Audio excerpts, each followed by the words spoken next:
Welcome, welcome. Good to see you all. Looks like we got, let's see, I know we've got Mary R. and Betty and Roberta, and we've got Selma and Betty Gossel, and we've got Catherine with us from France. And I think that's it at the moment, but I'm sure we will have others joining us very shortly here. There's Sharma right there. Today, we are going to make some really fun projects. We did this once before with our Christmas designs, but I was looking and realized I still had a few of these really fun iris folding templates that were more springy designs. So I decided we should do an iris folding once again. And I had some fun colors and papers for that. So we put together a cute little kit. Now, I will tell you, this kit should sell for well over $20. In fact, Brittany was appalled when I told her what I wanted to sell it for. We listed the kits at $16.99, and the reason that's such a good deal is because you not only get the $7.95 template, you get two studio light. Oops, my books have been used, so I have little scraps falling out of mine. You also get a full studio light Sweet Flowers pad in green, and you get a full studio light pad Sweet Flowers in the kind of coral and yellow tones. You get all your cards, you get all your background papers, you get stickers, you get a little tiny thing of glitter. You get just everything, and this should be well over what we're charging for it. But it's a fun little kit, and I think you'll enjoy it a lot. And so I just decided we should special price it. So before we get going with this, I wanted to kind of reiterate what Roberta was saying. We do have the dragonfly paper packs, the dragonfly dies, and the dragonfly stamps here. We also have just two of the I Want It All collections. The I Want It All collection is discounted. I believe it's 10 or 15% less for buying the whole collection. And it has things that we're not listing separately. We also have some bundles available that have the dragonfly die, the dragonfly stamp, and the paper pack, and those are discounted by 10% from the price of the individual items. And then we do have individual paper pads, individual dragonfly dies, and individual dragonfly stamps. So we've got you well covered there. As Roberta said, we had a limited number of the individual supplies, but that's not to say I couldn't break up some of the discounted bargains if necessary. So I think we have plenty of them available in total. But get your dragonfly. They're here. It's going to be a super popular collection, I can tell you that. It is just going to be the case. Don't sneak out early today. You are not going to believe what I have to show you for show and tell. Oh my gosh, I've been busy, and I have lots of new things to show you. We have several new kits up, and we've got a lot of fun in store for you. Okay, today, in addition to my kit, I have a few basic supplies I need to have out. I have probably the most important supply is I have Scotch tape. Is Scotch tape? What do you do with Scotch tape? Oh, wait till you see how much we do with Scotch tape today. I have, and you don't have to have these, but I have three of my Bic intensity markers out. I have my green, my orange, and my blue. And that is because we're going to cover our card with our background paper, and then I used one of my intensity markers to trace my pattern on before I cut it out, and I actually left some of that line showing, so I kind of had an outline around my openings, and I like the way that looks a lot. So I'm using that while I'm doing it, I'm using that marker to kind of outline my work and just create kind of a little bit more definition in my work. So, okay. So let's see. Let's get going here. I'm going to start, I think, today. We're going to start with the fern. Now, my thought with the fern was to kind of make a little bit more masculine design. You'll have to forgive mine. I used some off-brand stickers that just aren't sticking very well. So, excuse the fact that I actually lost one strip here already and another one's trying to peel off. I'll replace these later, but my thought here was to make a little bit more masculine design. So look in your paper pack, and I know most of you won't have it in hand yet, but when you do have it and you're going back to watch this later, you will find in your paper pack two pieces of paper that could be our um, kind of scruffy background that I'm using for this one. But it's actually two-sided paper from Studio Light. You might notice when I was flipping mine around, I have a little cut line in mine. When I was cutting out my 5x7s, I got all carried away with one of my cut lines. I can put this down on my card. Nobody's ever going to know the difference. But I didn't want to put them in yours. I put them in mine instead. So that's the deal there. Let's go ahead and get a 5x7 card out of your kit.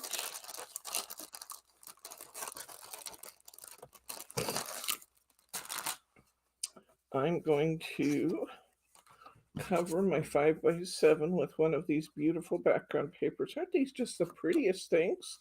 I love these papers. I'm going to go ahead and cover my card. Now, when I do this, I'm going to use a lot of tape to cover my card. The reason for that is that I am going to cut the center out of this card. And I want my papers to stay together, even though I'm kind of cutting a big piece out of the middle of it. And if I was only using a little bit of tape here and there, they might not want to stay together as well. So I'm really taping these covers on this time. Is everybody hearing me okay today? Can you guys give me a 1 if I'm coming through loud and clear?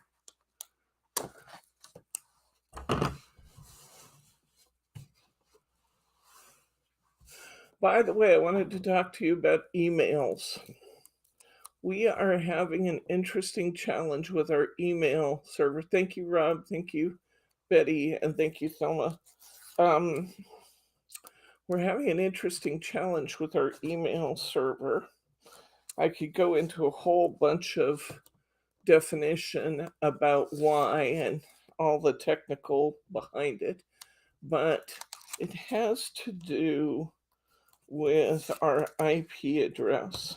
And I'm working with Xfinity and our website manager, GoDaddy, to try and resolve the issue. I'm 4 hours into it now, and I'm still no closer to finishing the issue than I was before. Of course, one says it's the other one's fault, and vice versa. But the long and the short of it is that a few emails are getting through, but a lot of our emails are kicking back at us right now. So if you're not getting a prompt response to your email, it probably isn't that your email wasn't written, it's that they're just not being accepted by your email server right now. And the problem originates on this side, but we're having a heck of a time. I just love talking to technical types on the phone. It's just one of my favorite activities. We're having a heck of a time getting the technical folks to do what they need to do to fix it. So I'm going to work on that some more this afternoon. In the meantime, if you're not getting a response to your email, call me. If you don't get an immediate answer, leave me a message. I will call you back. But yeah, it's probably a matter that I just can't get through to you right now. I've written some beautiful emails that are just sitting here because they won't go out. So, okay. Now, I remember having an interesting challenge when I traced this fern. See that the two fern designs don't match up exactly. See that? We've got one. In fact, I probably was dumb to start with this one, but I'm still going to do it because why not? If you look at the way that the fern is situated on here, one of them, the point goes up, one of them, the point goes down. And it's hard to make the two patterns line up properly because the design is backward of the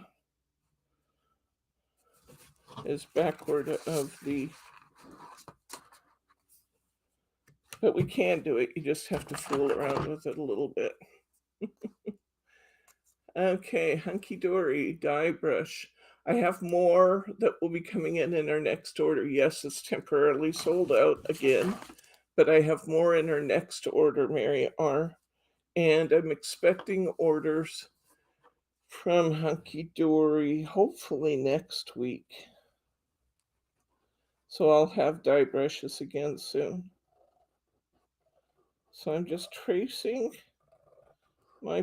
the aperture that I want to cut with my Bic intensity marker. I want excuse me. Hi Daria. I want the outline to show on mine. So I'm doing it in green. If you didn't want the outline to show, you could trace this onto the inside of your card. That just really looks rough this time. If there's anywhere I need to get in closer.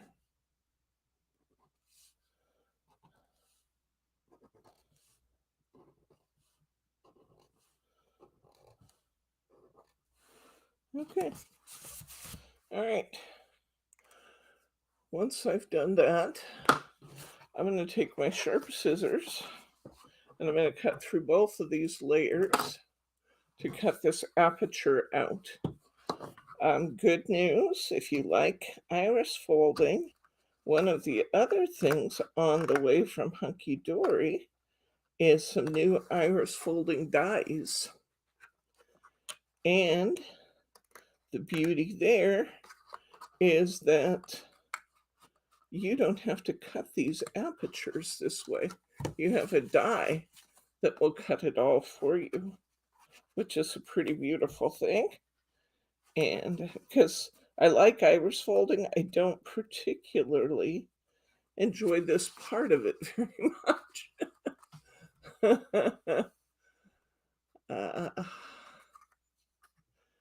Okay. So yes, Bryce did figure out the problem with the sound the other day, but he got it all figured out. It's interesting, there's this one little setting on his computer that has a slide for volume, but if the volume is turned down in that slide, the little slide doesn't show at all, so you don't even know there is one in the background. So now he knows, and next time we have that problem, he will know exactly where to go to fix it. It must have just been something that they upgraded the software or something and it reset that back down to a lower level. And then he didn't even know that button was there, so he couldn't find it to turn it up, because if it's turned way down, the slide disappears. which is just crazy. Not really good engineering design for the site.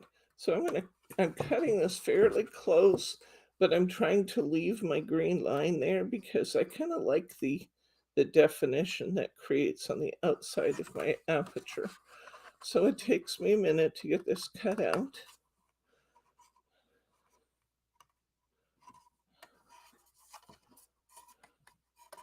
I love these background papers I chose for this. Margie actually, I mean, I ordered them way back when. That's something I had sitting on the back shelf. This is actually Studio Light paper too, in big 12 by 12 sheets. And I was looking for something to use on this, and Margie brought this out from the back and said, "Hey, what do you think of this one?" And I loved it. I loved both sides of it. So that became our background paper.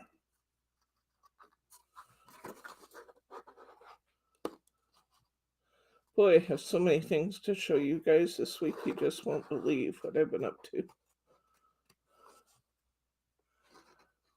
We have, for those of you, yes, Elsie, I was just talking about that. I was just talking about the fact that we have this problem right now with our email. I wrote you the most beautiful, long, detailed message regarding the gift that you received in the mail and the sender's wishes. And I tried to send it to you, and it got rejected and came back. One of many messages this week that got rejected and came back.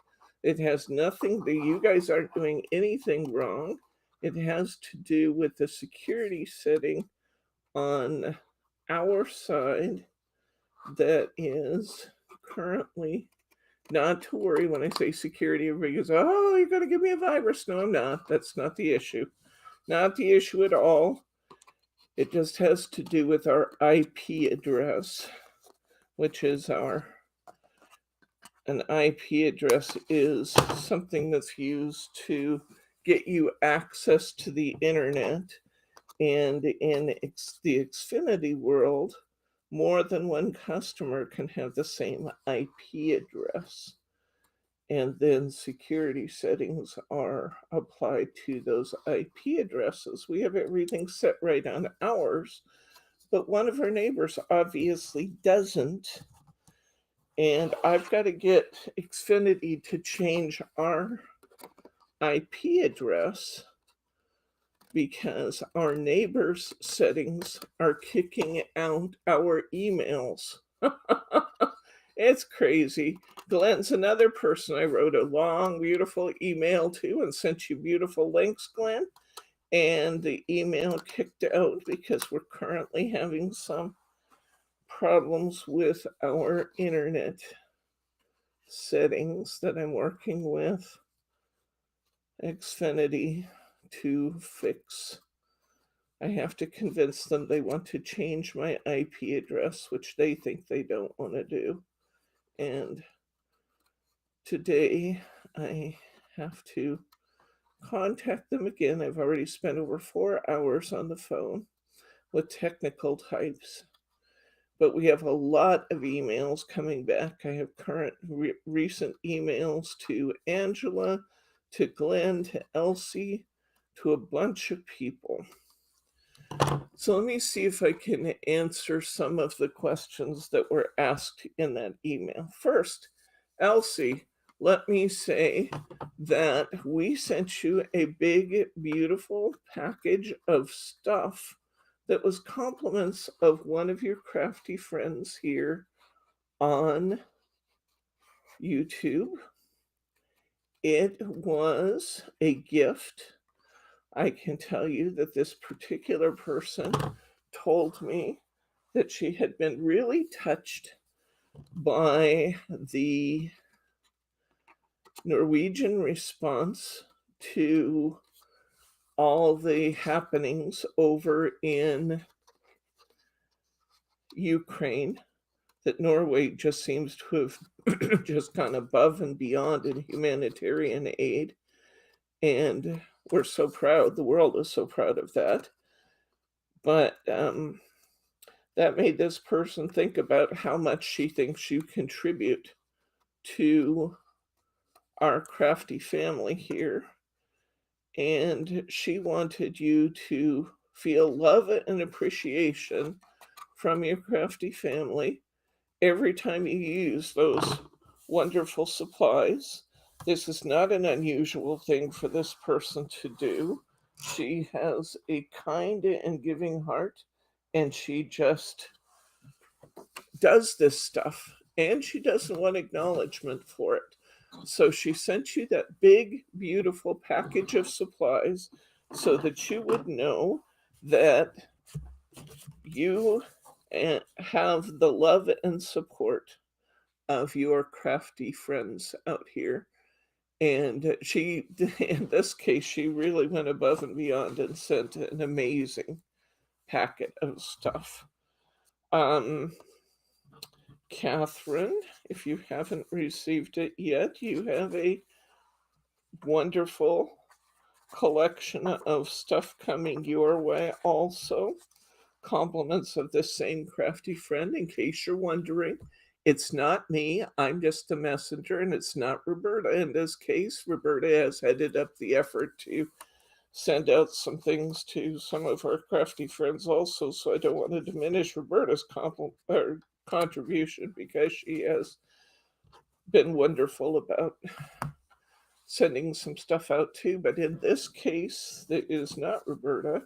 This person wishes to remain anonymous, but she is, like I said, just a super kind and loving soul. She sent things off to our friends in Europe because for them, getting these supplies that we use, that we kind of take our ability to get them for granted here, they're really hard to find in other parts of the world. So that's a long answer to a short question, but feel the love, Catherine. And Catherine, I know that your bow maker, if you haven't received it yet, that does come from Roberta and Mary and a couple of your friends out here. And but you have another package coming as well. Glenn, your question was about, let's see, tape, what tape I use. This tape right here is from Craft Style. We do have,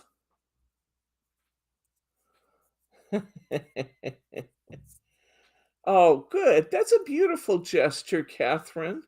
That's a beautiful gesture. I love that. Okay, so I use craft style tape. You also ask about something else, and I sent you a couple of links. If you'll ask me again what about those questions, I'll ask Bryce to link some things for you. I don't remember what your other questions were. I sent you a beautiful email. I just got it back. Okay, so I have covered my card. I have traced my design. In this case, I wanted to trace it with my intensity marker, so I have that nice green outline. Pansy paper, thank you. I want you to link Glenn to, or make a link, if you will, to the Burst of Spring paper pad from Heartfelt Creations. It's called Burst of Spring, and that is Pansy designed paper from Heartfelt Creations. And then you also ask about sunflowers. We're getting a lot more requests for sunflowers because of the situation in Ukraine. So when Bryce is done there, I will have him, let's see, what did we have that was sunflowers?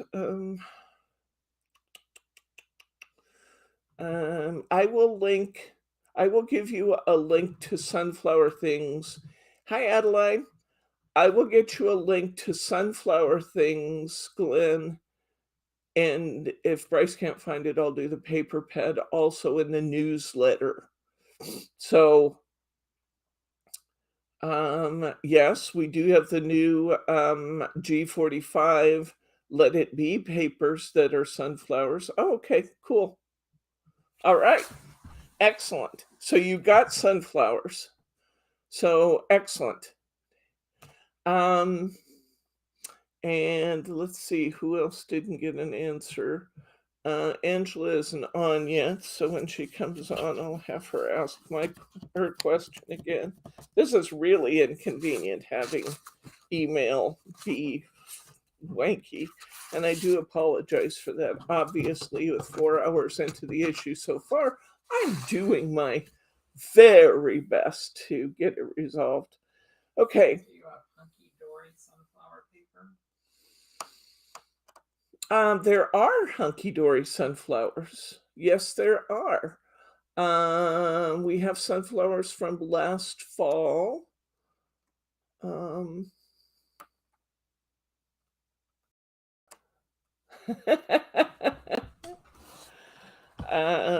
Okay, so let's see.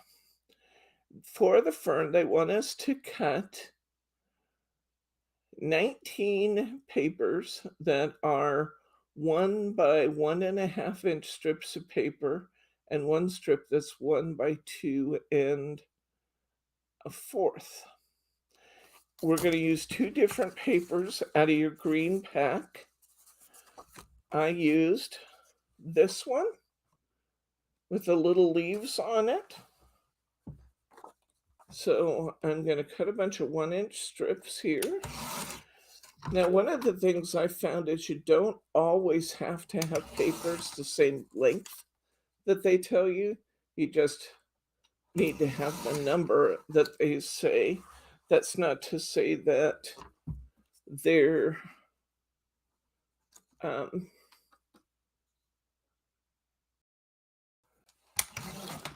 so I guess my point is that I cut most of them to the size that they say. But if I'm a little bit short, don't throw those scraps, because sometimes the scraps will be enough to fill in a space without wasting them. So I'm working out of this Sweet Flowers pad from Studio Light, and the 2 greens that I chose are the lines, and then we have this kind of I don't know, mixed up color, light to green. It's very pretty, almost an ombre sort of thing. And I liked using the different tones in this. I thought that was very realistic and fun for a leaf. So I'm cutting myself a few 1-inch strips.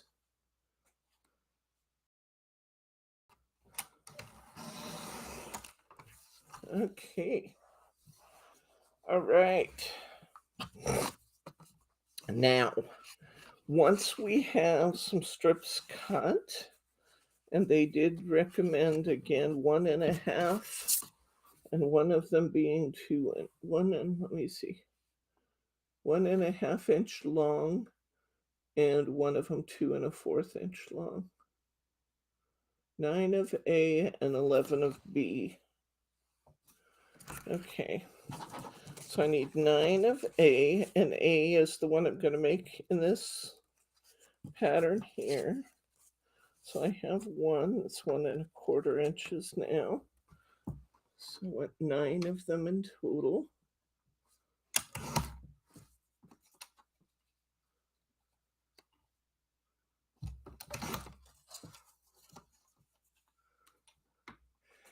Iris folding looks like it should be so complicated, but it really isn't. It really isn't complicated at all. Shh, don't tell anybody. It's not hard. Okay.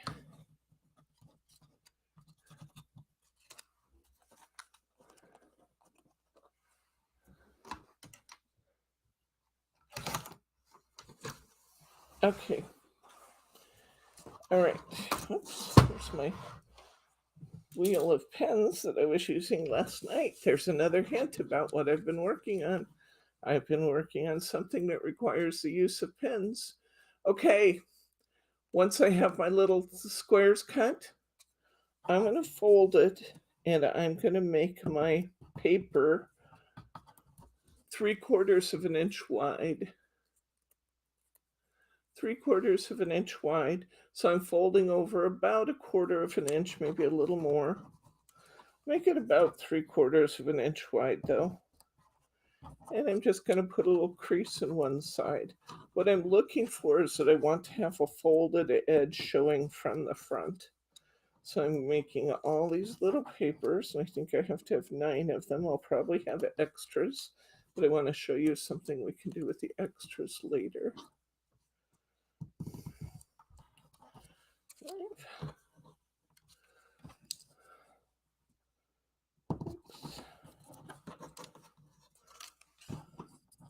7, 8,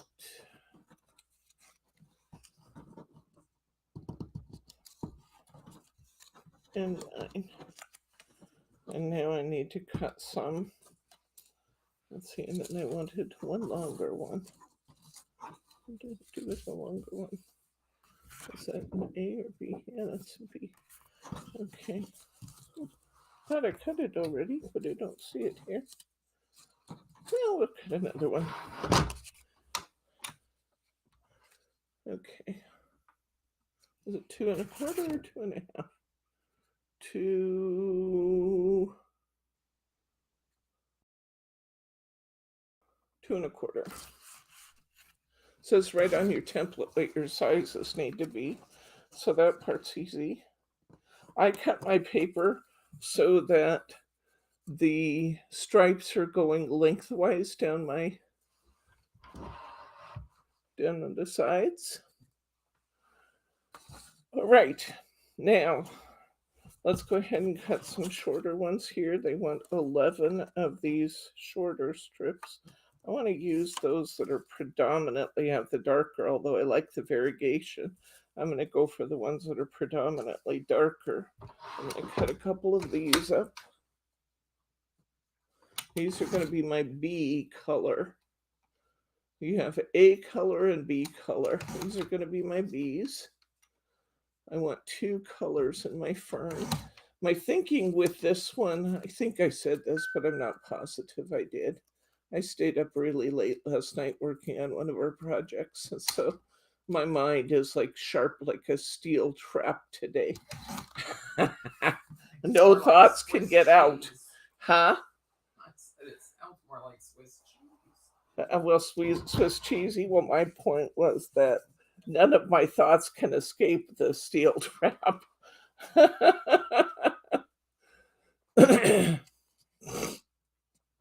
Okay, so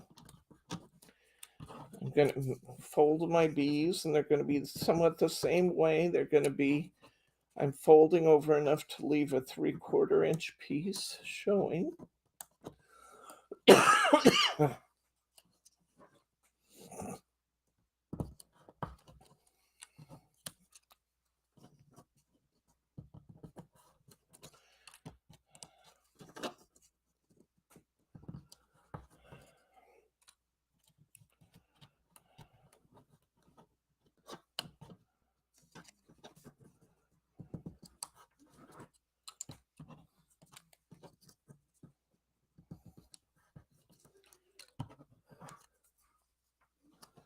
The weather is beautiful here today, and Teddy's out romping around, and Grandpa's got his, or has had his kitty out there, and Teddy was being so nice to the kitty. He wasn't feeling the need to harass the kitty at all, which made us all happy.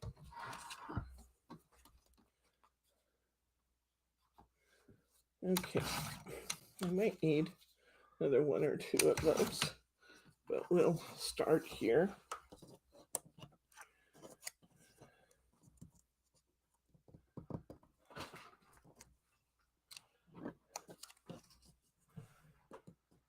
Are you bringing something for me or for Daddy? For my me God, too? Oh, she's bringing me something cold and refreshing and beautiful. Thank you, Lauren. Okay, we're ready. Chocolate in his coat on the deck in the sun. He what? Oh, he's drinking hot chocolate in In his coat In the sun. in the sun on the deck. Okay. Well, he's always cold. Oh, look at this. What's this called? A refresh or something from Starbucks? But you have it made with lemonade instead of water. Hello, Irene. Good to see you, friend. Oh, that's good. Yum. That's what makes it good. Okay, where's my card? There's my card. All right, I need my card. And now I'm going to put my pattern right underneath it, which can be the most challenging part of this project. Mary wants to know if Teddy has a wish list. Does Teddy have a wish list for his birthday? Oh, that is true. He does have a birthday coming up here.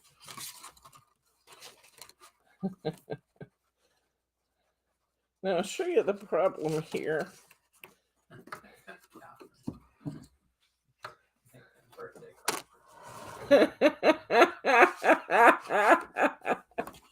Oh, Teddy, he's got life figured out, hasn't he? Little boy, he's got friends all over. Teddy loves PB Nanas. He still loves those. He's finally just about out of PB Nanas from his last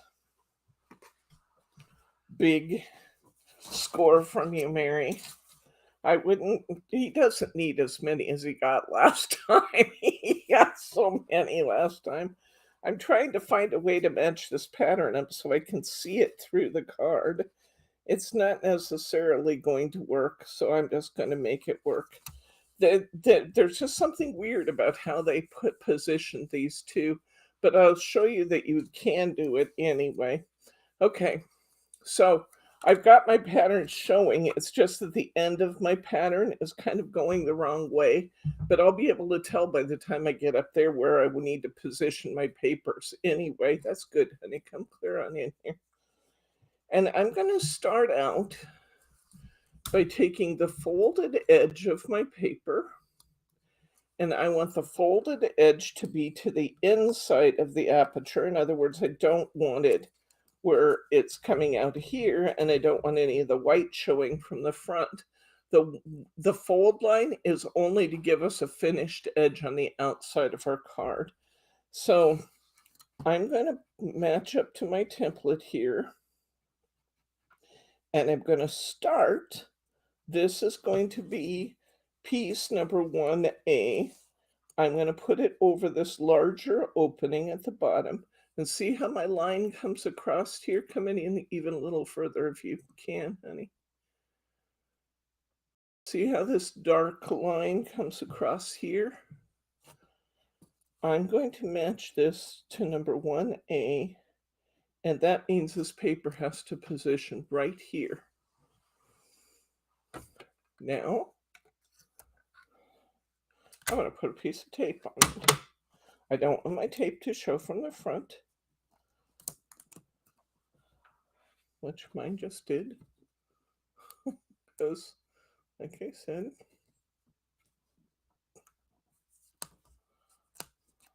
fortunately I'm using this really nice Scotch tape that peels back up. It's weird today, guys. Oh, now it shows on the other side. Hi, Ruth. Welcome, friend. Good to see you. Okay. Line that up again.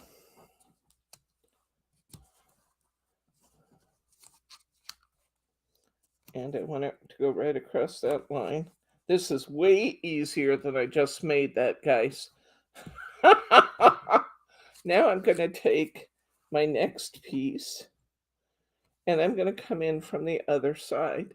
So this time I'm using my kind of ombre total paper, and I'm coming in from this side.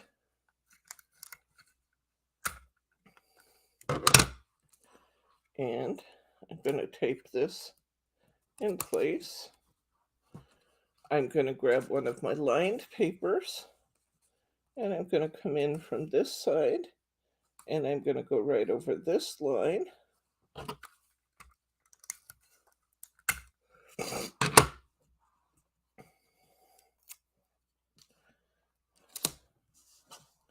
There we go. And now I'm going to take this piece and I'm going to come in from this side. You can see how easy and quick this is once you get the prep work done, right? You use lots of Scotch tape. The goal is keep the Scotch tape to the back so it doesn't show on the front.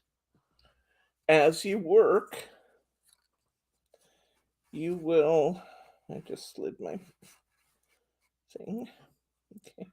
As to use some purple tape and tape it to your stencil. Well, it would be great, except that I'd have to keep moving that tape. But I want you to see this from the front. See how that's looking from the front? Pretty cool, huh? Okay, now I have to. It would be fine if I just hold it still. Okay. There we go, right there. Okay. I'm going to get one of these. Put the purple tape on the edge of your card. Oh, that would work, yeah. Or I even actually, better this yet, would get your this would mapping work too. station system This out. one actually lets me lift it. So yeah, let's do that. I can actually peel this off. Okay. So I've got my little one, and that one's a little short for that space.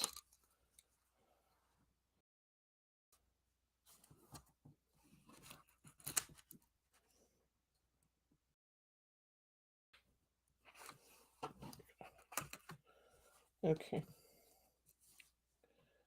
I'm gonna tape this one right here.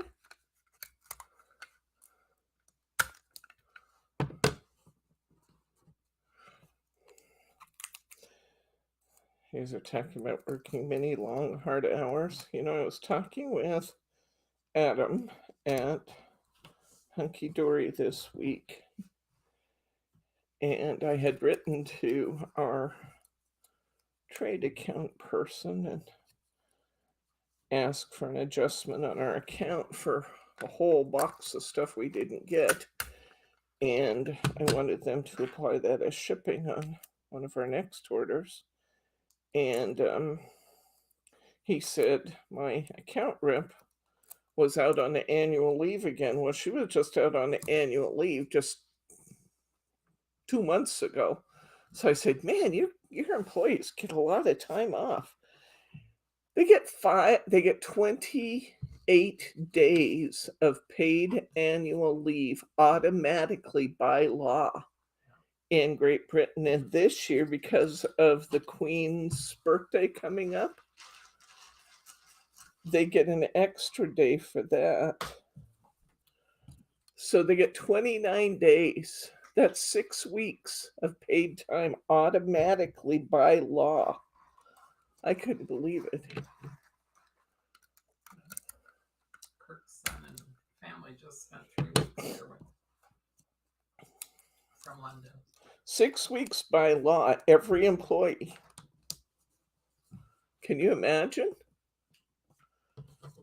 I was a vice president of a bank and I got 5 weeks. I thought I was pretty hot stuff. Wow. 6 weeks by law, paid vacation to every employee. I wrote back and said, not so here. You don't get that here.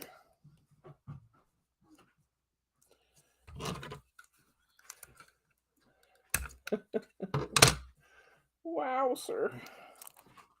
So it's great for them, not necessarily so great for us when I'm waiting for my orders to ship, but I do applaud and appreciate the life balance that's created by having that kind of work schedule, I guess. That part's good. I mean, it's really good for your family to have time together. But frustrating when waiting for answers.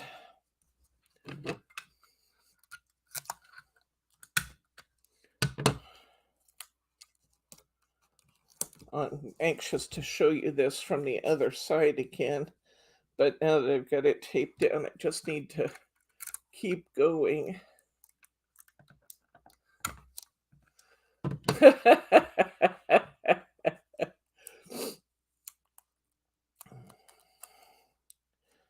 Okay. Yeah, the US is, after 28 years, you got 3 weeks. I get it, Mary. I mean, that is really kind of the norm, isn't it? Wow. I don't know how long they have to work there to get their entitlement. I had the impression that it happens fairly quickly.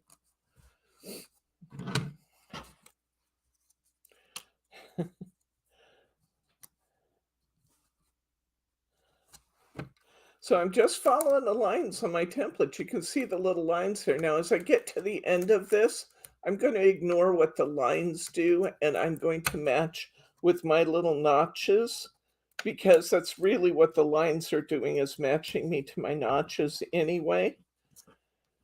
So, because the template doesn't match up quite right.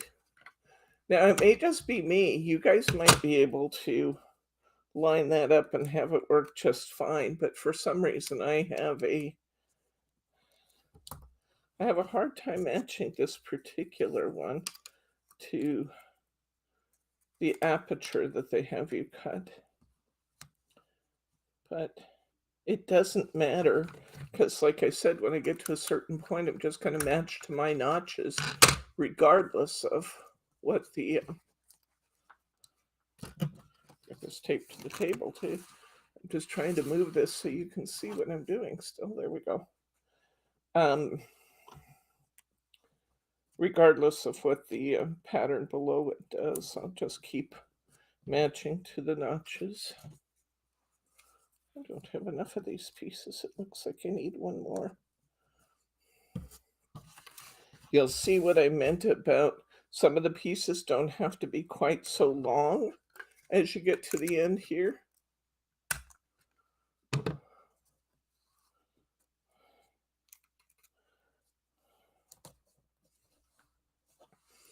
Okay. Might need a couple more pieces.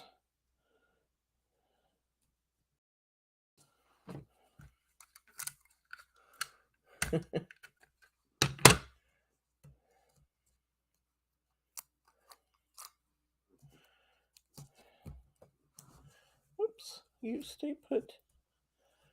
There. I need one little piece. Just a little one. I have a little one right here. So let's cut this to be, this just needs to be a little piece.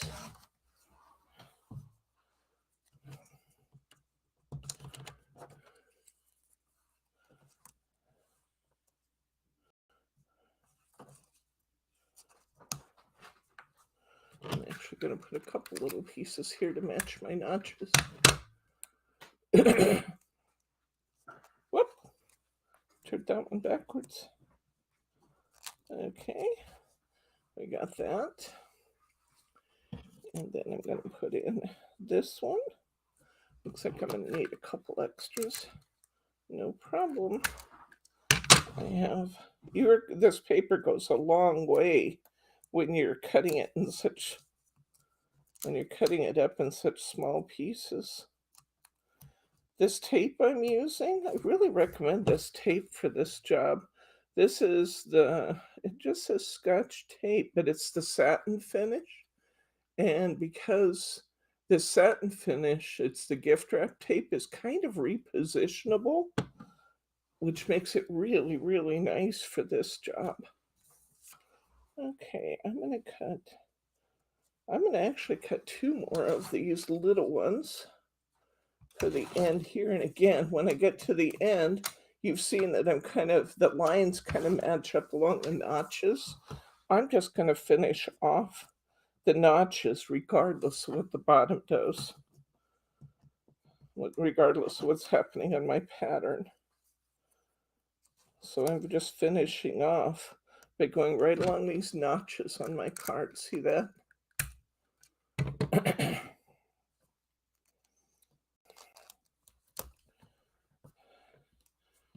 And I need one of the darker pieces.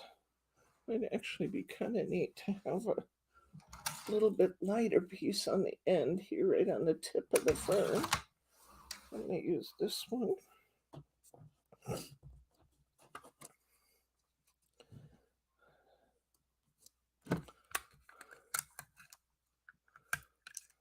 Okay, now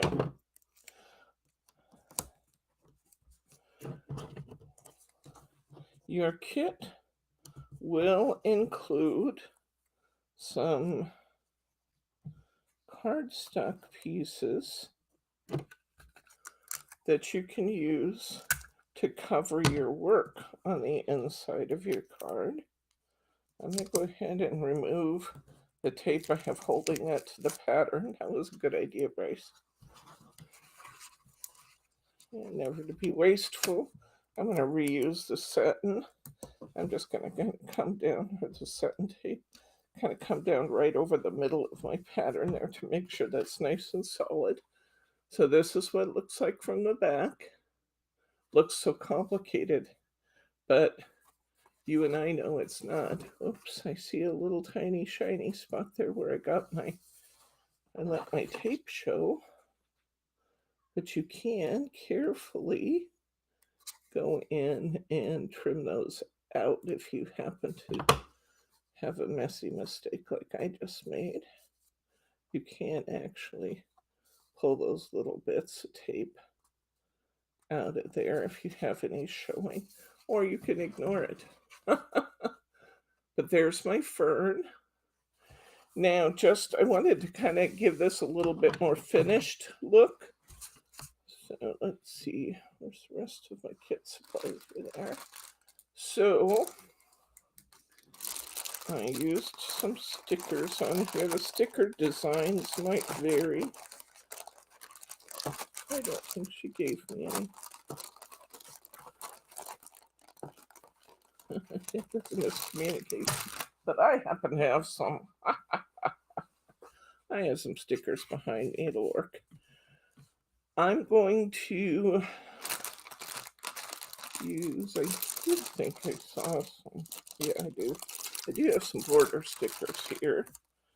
And what I'm going to do with these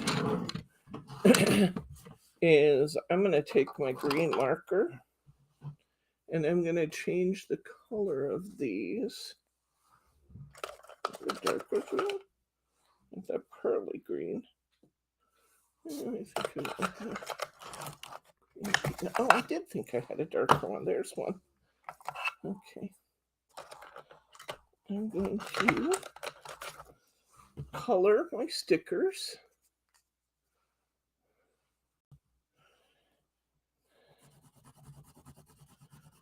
I'm going to make these gold stickers green.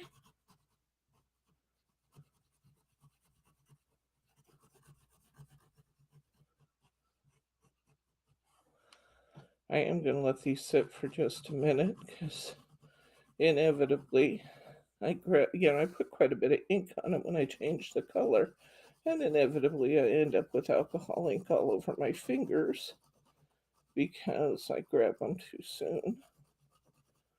So I am going to set this aside and I'll come back and put the stickers on after I color them now.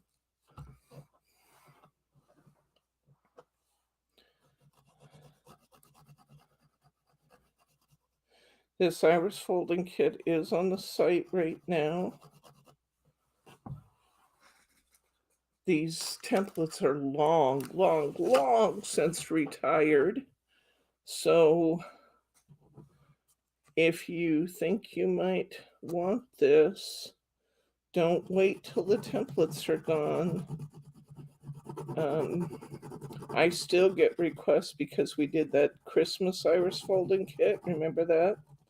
I still get requests from people who see the YouTube video and I need that. Where do I get that template?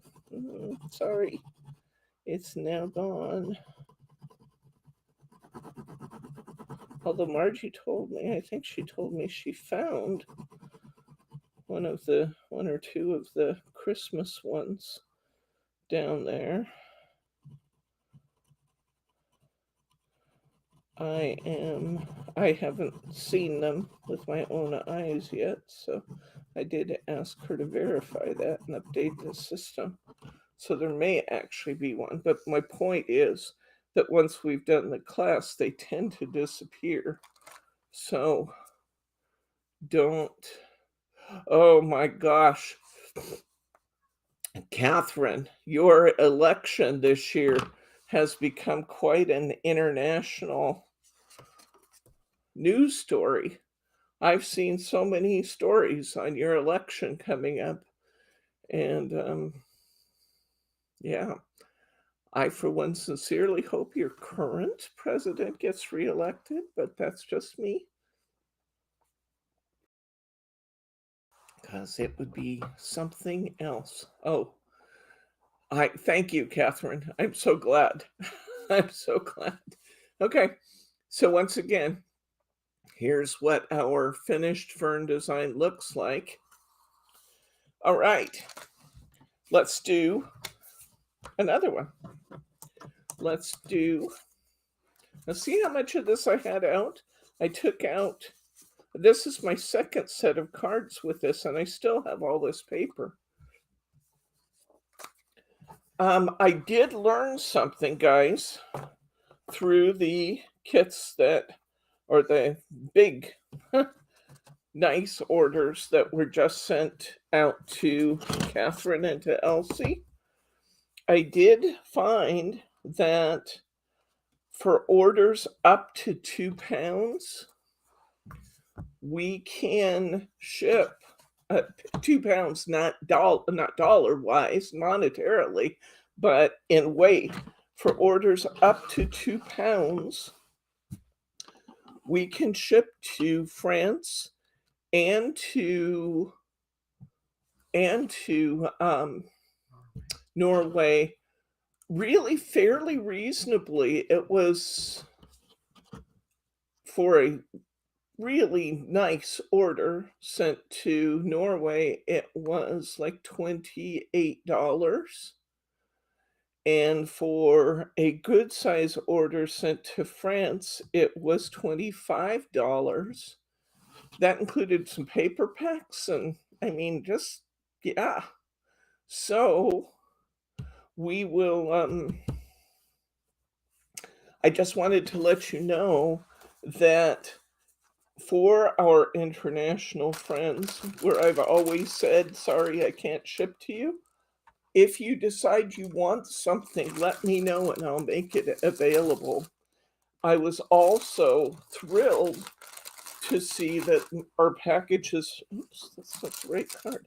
Our packages arrived in pretty short order. Oh, there it is.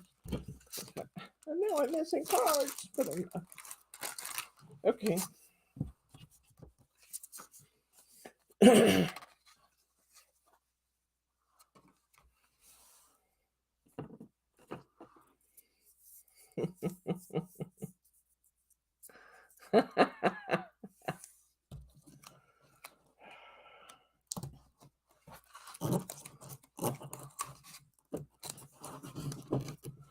So, yay.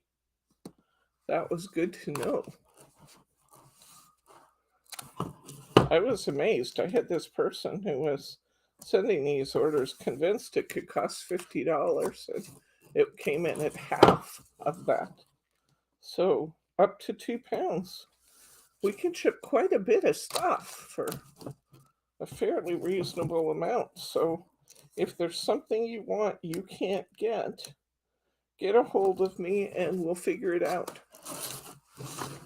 hopefully by then I'll be able to answer you via email. If not, I might, stay up until 2 in the morning and call you, which would not really be staying up at all most of the time for me. Thank you, Mary R. That's a very nice compliment. We try hard. We really do try hard, guys. Sometimes technology fails us or something crazy happens, but we try really hard to offer you the best service you're going to get anywhere.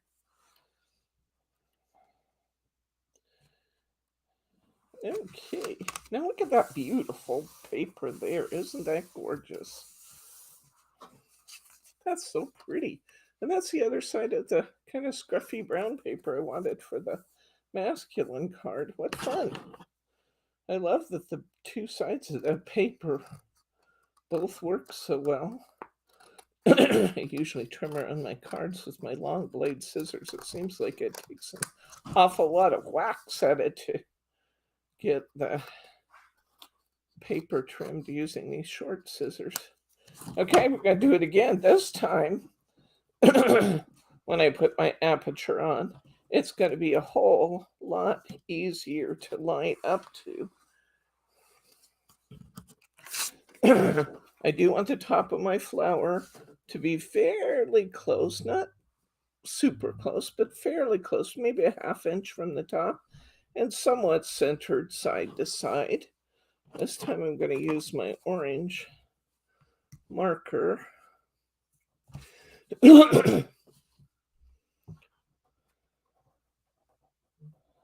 And I like having a little bit of an edge around it, just like I said, to kind of create some definition around it. Otherwise, you could trace these from the back, which is actually what the stencil tells you to do.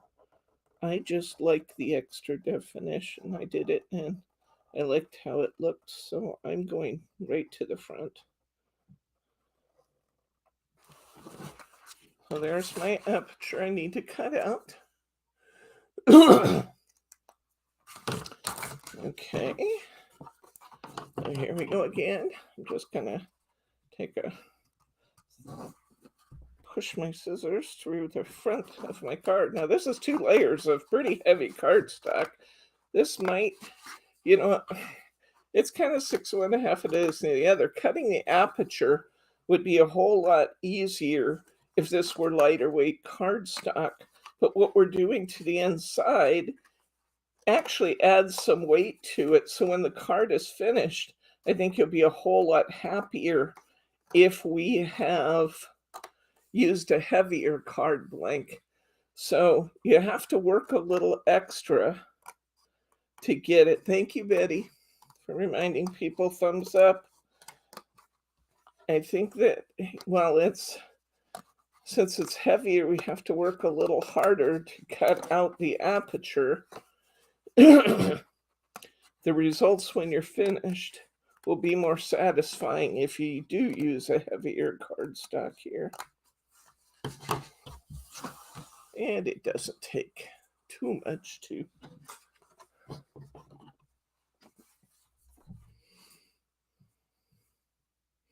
Thank you, Roberta. I love that you do that. We think you're pretty special too. Okay, so cutting along here. It's a little ripply on the edge, so I try and get a little bit of the ripples in. It loses a little of that rippliness in cutting the aperture out, but it still looks good.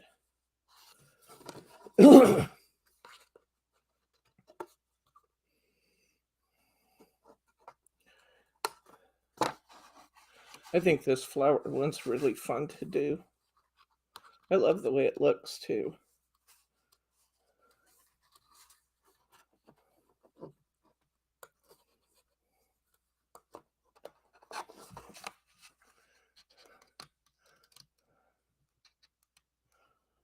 That's a good idea.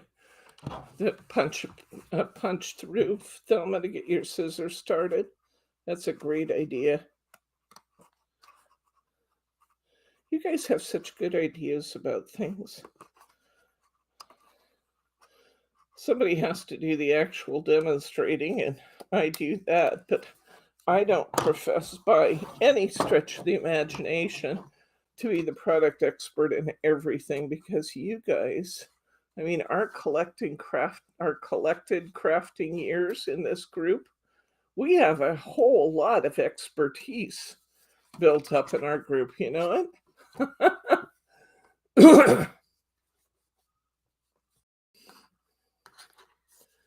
Okay, thank you, Irene. Be sure you guys mash that thumbs up button if you haven't done so yet. And for those of you who are out there watching but not commenting, welcome. We love you too. If you are not yet subscribed to our channel, you don't want to miss any of the fun. Hit that subscribe button so you can be reminded that we have things coming up out there.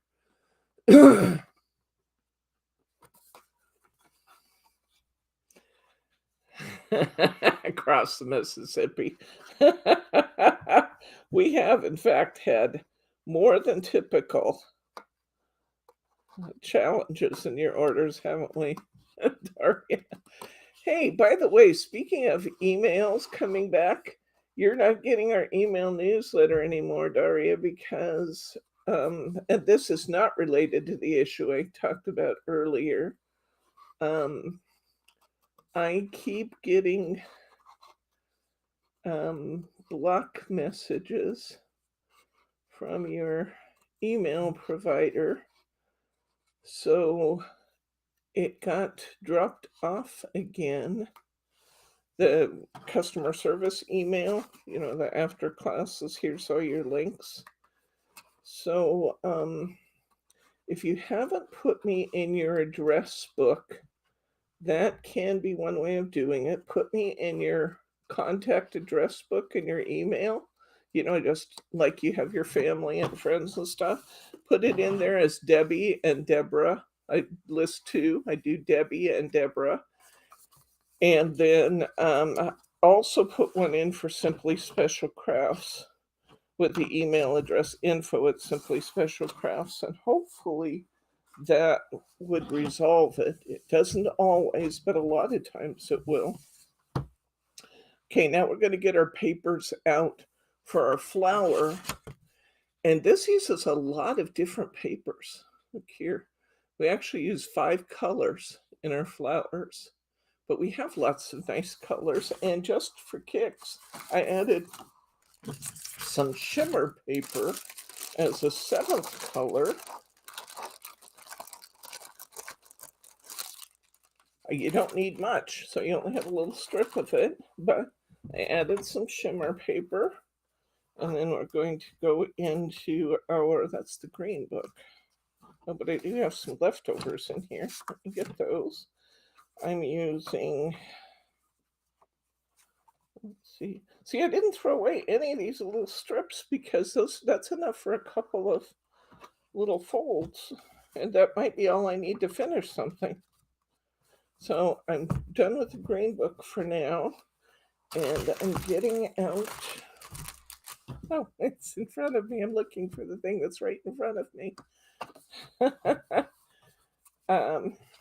There's lots of ones I could use here. I could use this one.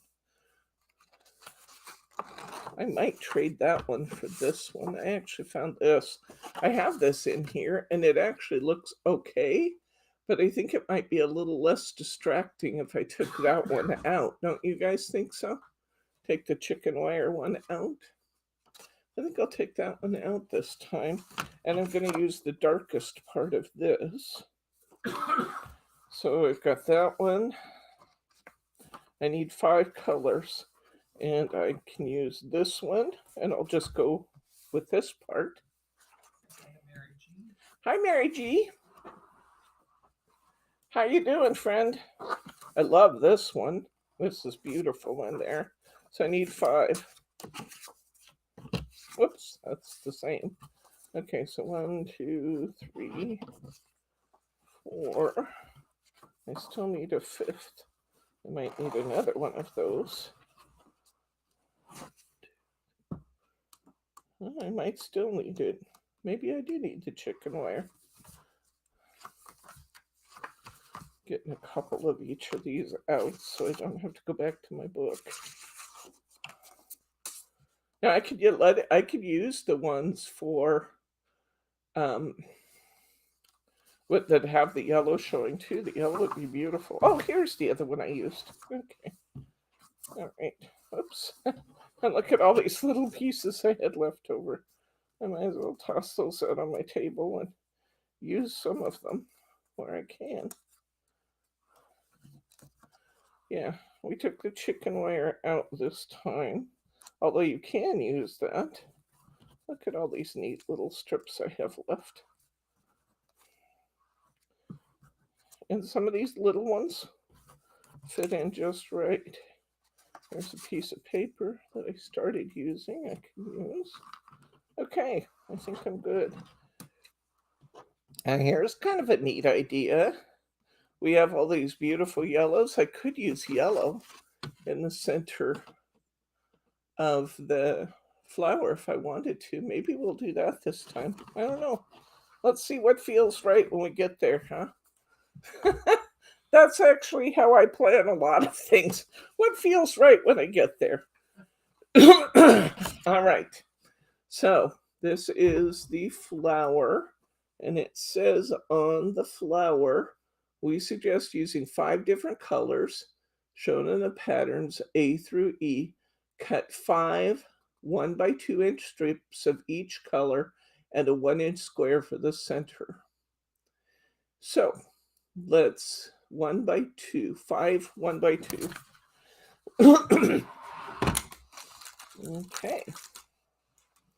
So I actually have a few of those already cut.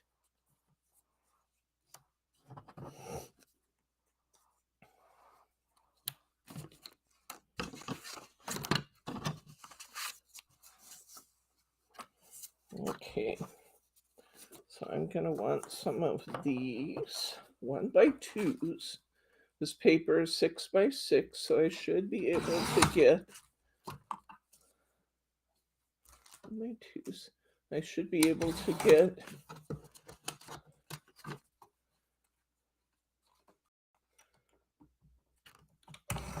6 strips, more than I need, 6 out of a 2 inch strip of my paper.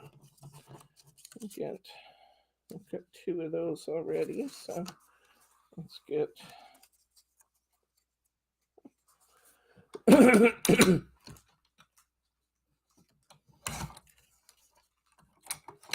4 more cut of those, which again will probably be 1 more than I need, but that's fine.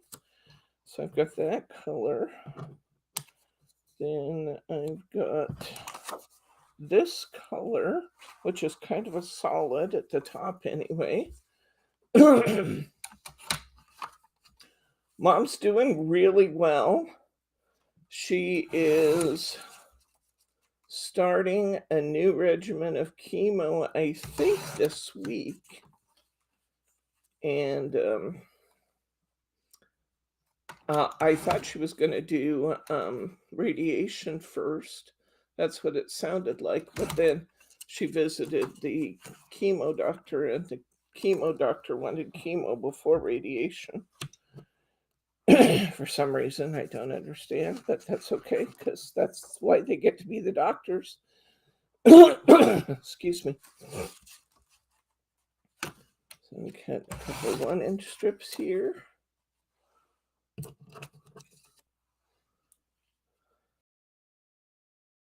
And then once she finishes chemo, I believe she rolls right into radiation. And then we'll see where we are.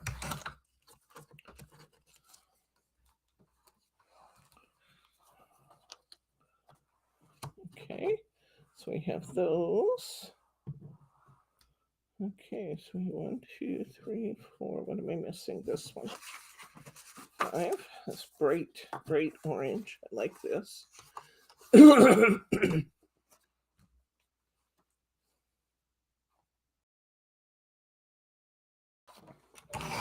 I will tell you that International First Class Mary was much faster than it has been historically. Elsie received her package in a little over a week, and historically, that has been a long process to get those international packages through. International First Class used to take up to a month. So I'm pretty pleased with how International has improved over what it used to be.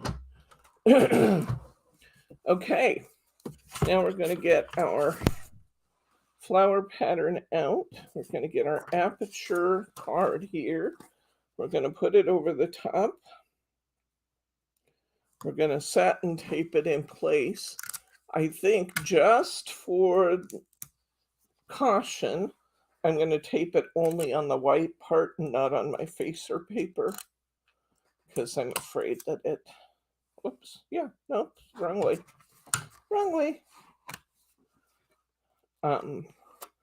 If it pulls, that tape pulls at all, I don't want it to pull my pretty facer paper off. Okay, this time I think, let's see, where am I? Oh, I gotta come this way. Can you remove my face down there for a minute so we can work on this without, or move me to an upper corner or something? This didn't do much good. This is, Go down. yeah, if you can lower, I think if you lowered the camera just a little, I could push this forward. Oh, there we go. See, the thing is, it was coming over the edge and my tummy was going to keep pushing on it. That's much better. Thank you. Okay, so we've got our 5 stacks of colored paper here. Really pretty stacks, I must say, this time. Including our pretty pearled paper that I threw in just for fun. I'm going to use, where it shows just the solid clear square, I'm going to use, just FYI, I'm going to use these bubbles, the bubble paper there. So my number 1A is going to go right here.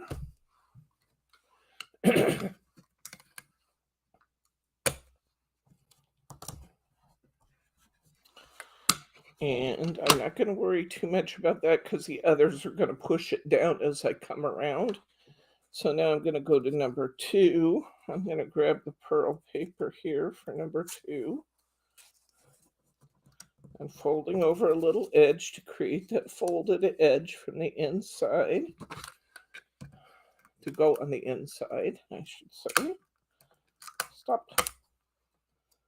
I'm going to try and be more cautious about my tape lines this time.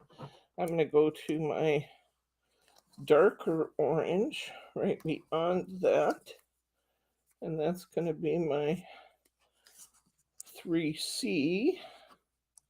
This is going to be my stripe. What I should do is have these kind of in order so I can be consistent with placing things. So I've got my A pile, my bubbles. B is going to be my pearl paper. C is going to be my dark one. Line that right up along that edge, tape it in place. Oh, by the way, I didn't cover the insides yet, but there should be cardstock included in your kit. I may have said this already. See you later, Daria.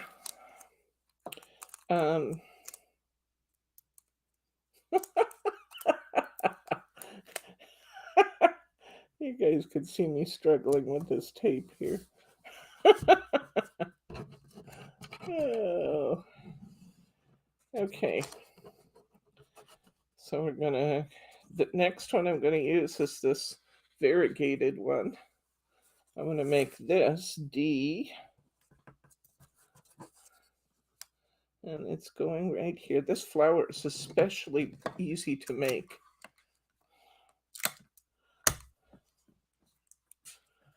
I really like making the flower, and I think it's so fun looking when it's done. These look so hard to do, but they're really not hard at all to do. Now I'm going to do this kind of moderate tone, medium tone orange. And the last one. And then we'll start working our way in through the pattern. So I'm going back to my first one over here, number 6.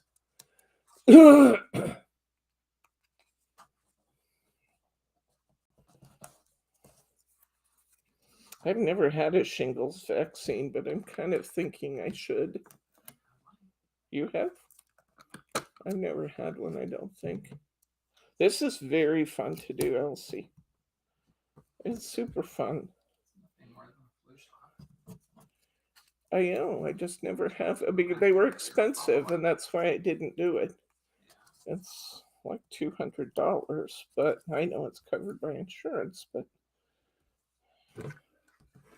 I kind of remember saying something like, I should think about that, and then I never did it. I'm pretty sure I've never had it.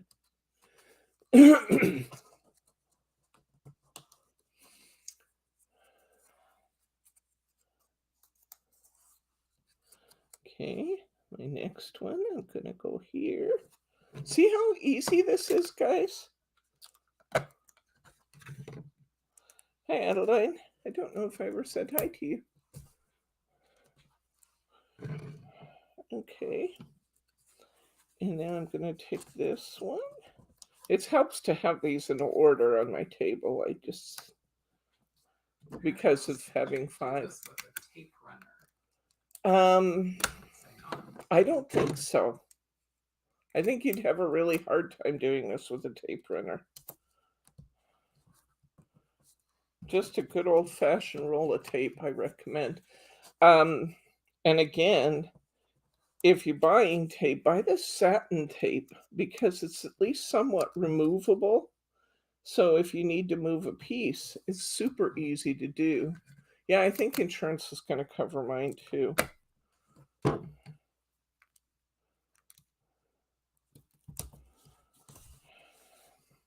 really need to get it done. Margie and I were just talking about that the other day. She had just had hers, and I said the same thing. I don't think I've ever had that. She said, you better get that.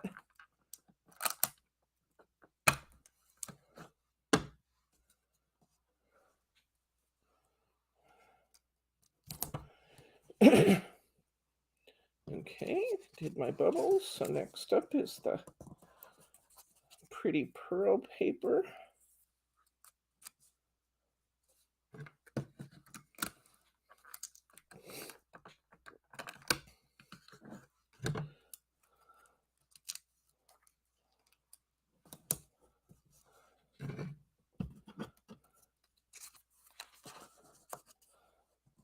It's so weird that the chickenpox virus can cause trouble after so many years, huh? Weird to think it just runs around in your system for 50, 60, 70 years and then surfaces. Okay, that was my solid. So now I'm going to my variegated color. I'm actually gonna try and tape this so a little bit of my variegated color shows. It's only kind of on the end of that piece. I want that to show. And then I have this.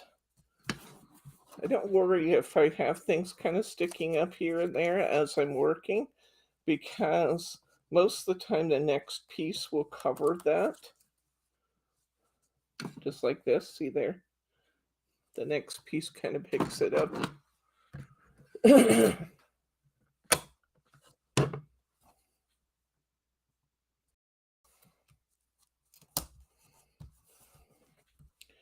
Okay. My solid starting piece is down here.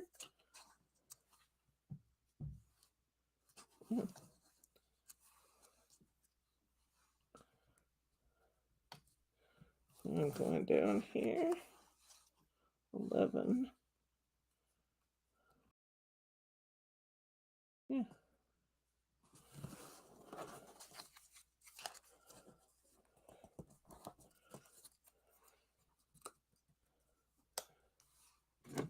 This has a lot of pieces in it, but it's really fun.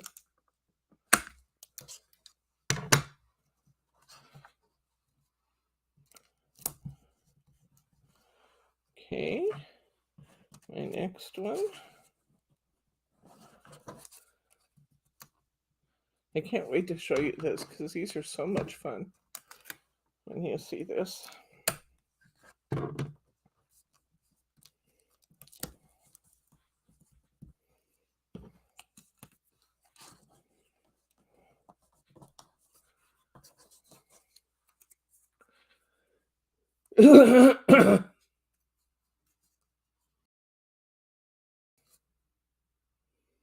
Oh, that's fun, Betty. As long as you have a big order to do, it's fun to make some fun out of it and get some originality.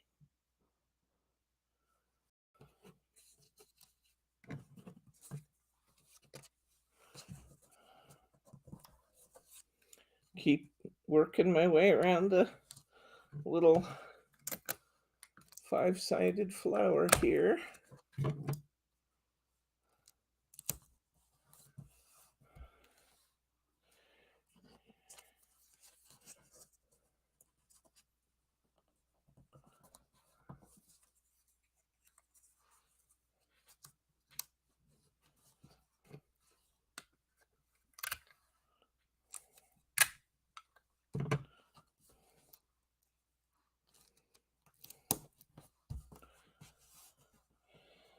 Okay.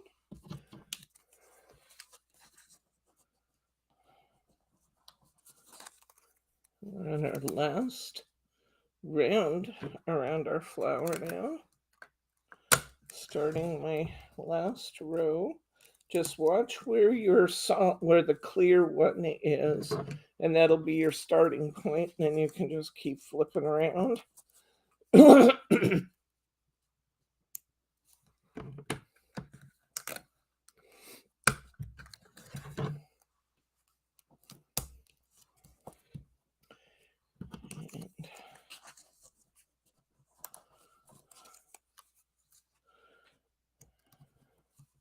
Yeah, the other contender in that French election is the fascist party, which is just weird to think about. Denying the Holocaust and saying that her first order of business would be to take them out of NATO. Scary. If she were to get in, that French election could change the world a lot.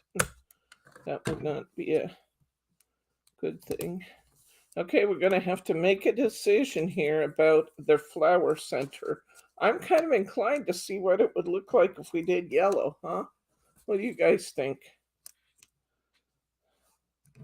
I did the last one in the same peach color with just glitter spots on it, but I think it would be fun to do it in bright yellow. Let's try it and see what we think.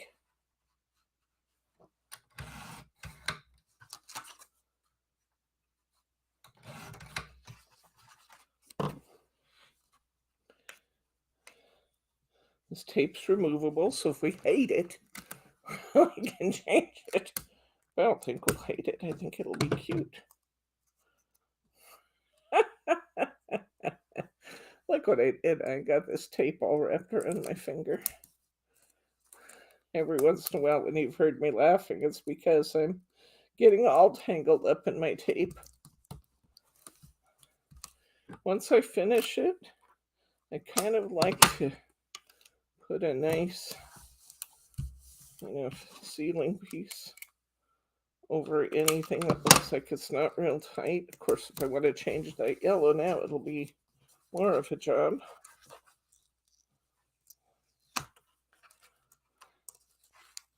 My satin tape comes right up off my card. I can use these to seal that stuff down nicely.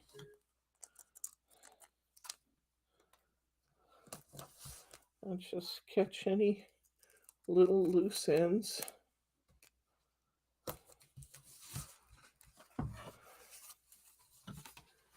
Look at that, looks all sunny in the middle. How cute is that, guys? How cute is that? Okay, now I want to show you what I did with my sample card. I don't think I'm going to take the time to do it today. I am going to put a stem on it, but I think I'm just going to cut out some leaves just for the sake of time. But I want you to see what I did here. I used the pattern and I cut out the leaves. And then I used my same technique.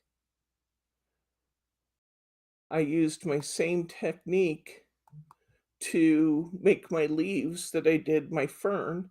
And that was just going back and forth one side to the other side. This side's a better example because you can see it better. But going from one side to the other, and I made my leaves out of the same pattern that I did my. How do you keep it flat with so many layers? It's never going to be entirely flat, but you know what? It's not bad either. Let's just, for the sake of argument, let's just cover it and see how it looks, shall we? I'm going to go ahead and put some tape down over this. I'm going to cover the inside just as if, yeah, we'll put some, we have some black, really fun black glitter that's got kind of a salmon color cast to it. We're going to put that glitter over our center, creating some little dots of glitter. So you could use beads if you wanted.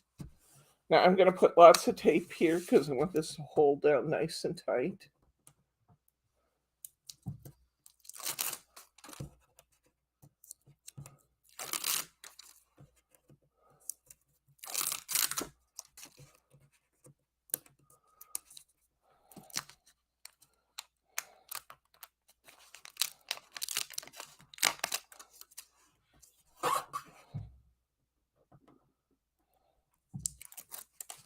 Okay, so I've got my tape down, and now I'm going to put in a piece of cardstock.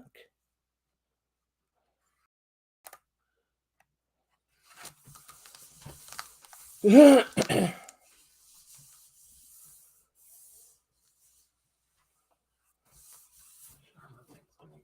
seeds on the yellow. Yeah, we definitely need that. Now I'm going to go ahead and cut around this just as if I were facing my card.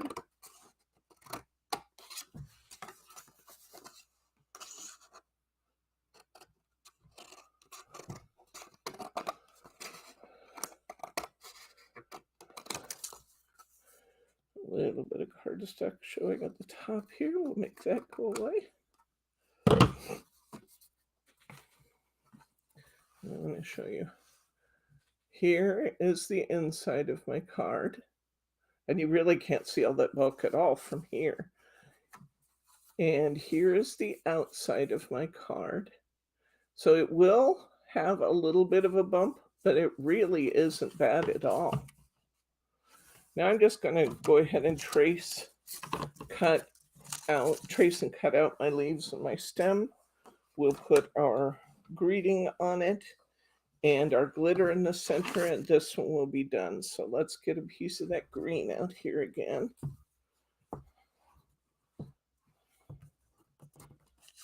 That's probably good enough for leaves. That's probably good enough for my stem. Let's see. I was looking for my stencil, looking around. What did I do with my stencil? That's under your hand. Oh, sometimes I'm a goofball, guys.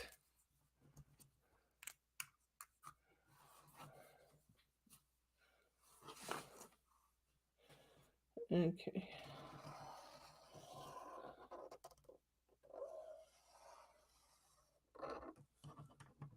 Okay. I've got my stem. These papers are beautiful for this job. I just need to say this coordinating paper from Studio Light is just really nice for this job. And you have so much that, you know, you can do these in different color combinations and all kinds of stuff, and just keep going and going. You can make a lot of cards out of these paper packs, I gotta say. You'll get at least a couple of cards. Well, I've gotten 2 cards of each style already, and you see how much paper I have left. I can easily get 3 and maybe 4 out of a single color combination. And then there's more color combinations in the book. So a good value for this kit, I gotta say, is that Brittany's still mad at me that I was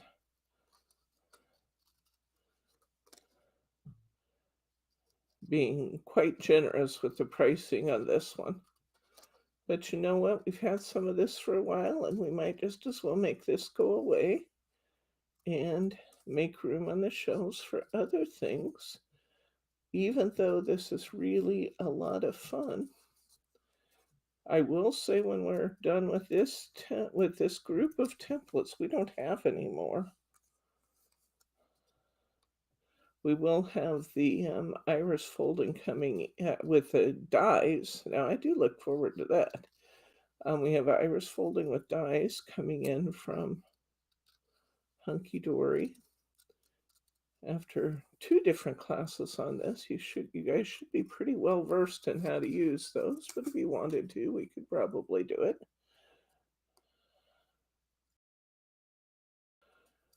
I have quite a bit on the agenda out there, though. And wait till you see what I have for you today. I'm so mean. I can't help it. Oh, this paperweight would be beautiful for tea bag folding too, Thelma. Yes, it would.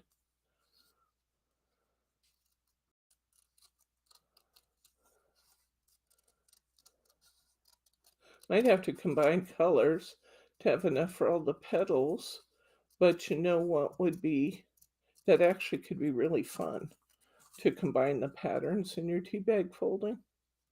I think that'd be fun. I really enjoyed that tea bag folding. Of course, I like doing all of these. I just like paper crafts. I like to do different things though, and I'm thinking this is pretty fun variation from the, from the norm.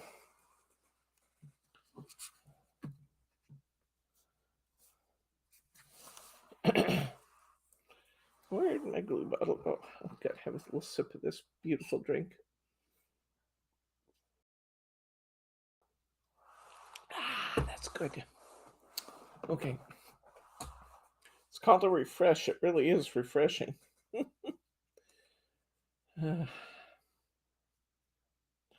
Okay. Got my little glue bottle here. I can't see what I'm doing, but I'm just putting some glue on the back of the stem. There's no reason why I couldn't alternate back and forth and do this stem with iris folding too if I wanted to, just using that fern pattern again. It's going back and forth, There's no reason why you couldn't do that. But today I'm just doing what is tea bag folding? No, this is iris folding. Tea bag folding is what we did. Go back and check the videos, Mary R. We did that with the Jamie Rogers dies recently. Oh, it was great fun. So check that out because we had really fun time with tea bag folding. A lot of you got the pointy tea bag folding die.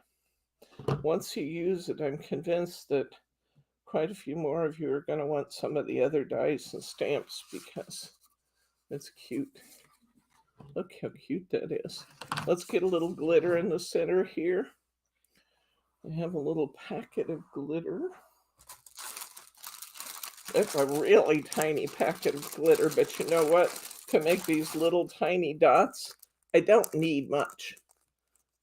I don't need much glitter. I'm going to go ahead and pull this little piece of cording out that we put in for the jar one. See, that's a tiny, tiny little packet of glitter, but it's not going to take much more than that to do this. I do need something to catch my glitter. Hand me, there's glitter trays over there. Would you get one of those, please? I just don't want to make a mess of my work surface. Blue one or a purple one? I don't care. I'm just going to put some little glue dots here in the middle of our yellow flower. Just randomly around.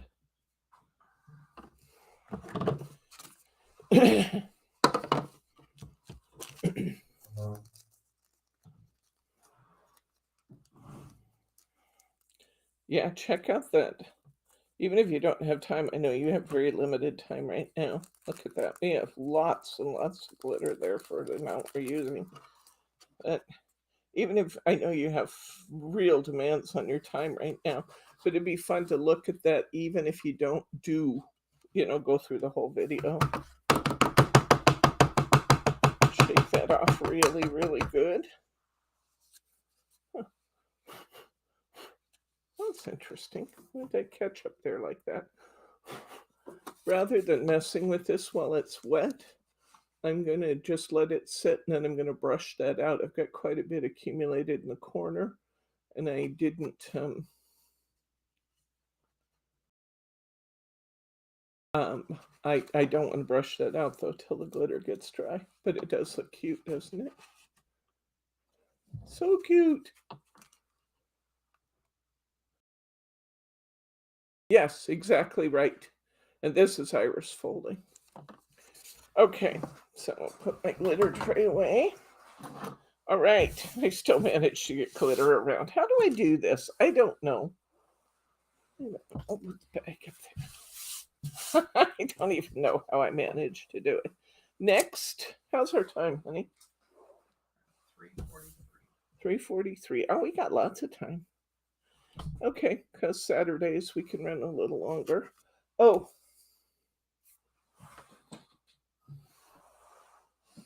let's go back and put our stickers on our fern card. Then I'm going to color another one to do my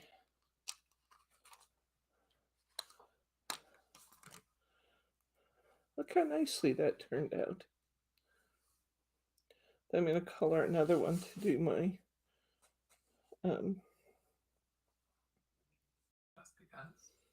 yeah, my flower card.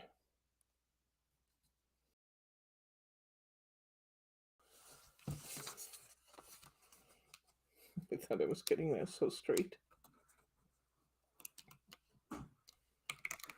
Okay, let's try it again. Come down a little as long as I'm redoing it. Deborah, what is your problem today?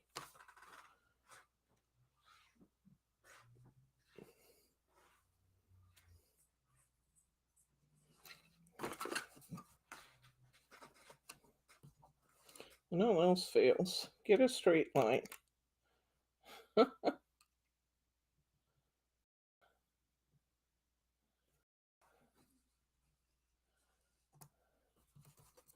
There we go. Okay, and I'm going to put a view on this lower corner. I'm going to line up a straight line right now because I already know I'm having problems being straight today. do want to decide where I want it to go. All I'm doing is using a straight edge of a piece of paper to give me a line.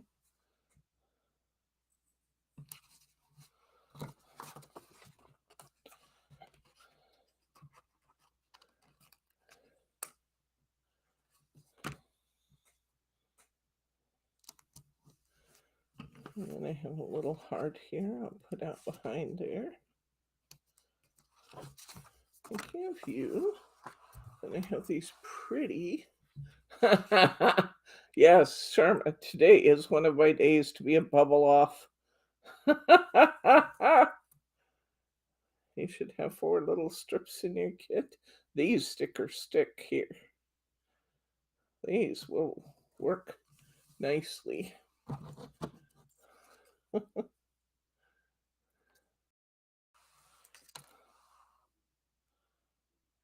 And look how much that adds to that, just to put that little bit of extra green on there. Isn't that nice?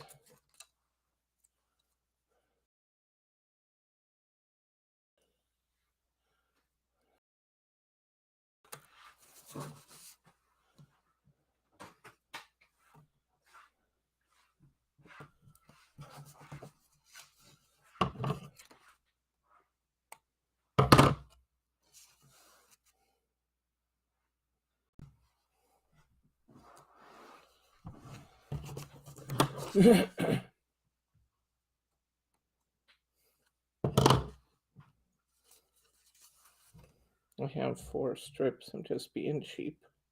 As long as my stickers are nice and sticky, I can piece this and make my stickers go further.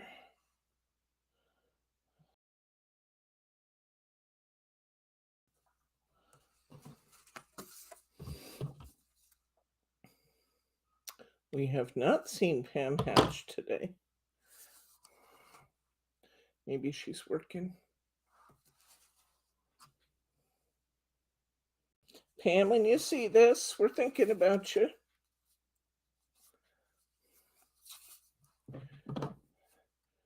Pam's always saying, when are you going to get ahead on kits so we can play with you when we're doing our class? Pam, I'm ahead on kits. Today's kit. Isn't that nice masculine card? I think that's a really cool masculine card. Okay. I have to put some different stickers on this one because my stickers just were awful. These were off-brand, and you get what you pay for. So I got to put some new stickers on my other sample card, but I do like that. And again, oh, we can do this. We can cover the inside of this if we want to, but I don't think I'll take time to do it. But it doesn't add that much bulk. See, when we close it, it just doesn't add that much. Well, some, not that much. Okay, I'm going to take this and I'm going to color this one with my orange. And I'm just going to say hello because this flower looks like a hello. Just a cute, informal. Say good night, Elsie. Good night, Elsie, friend.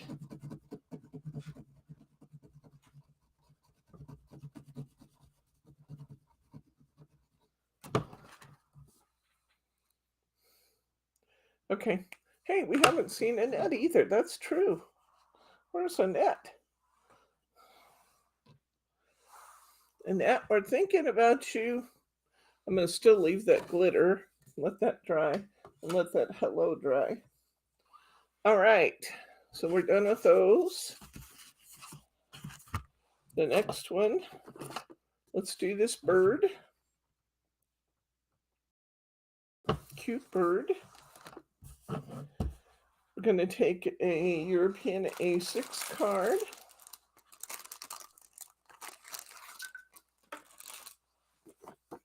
We're going to cover it in our sky paper I sent you in your kit.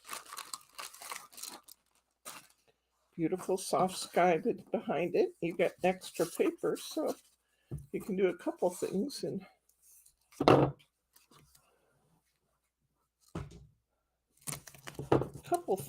the sky paper.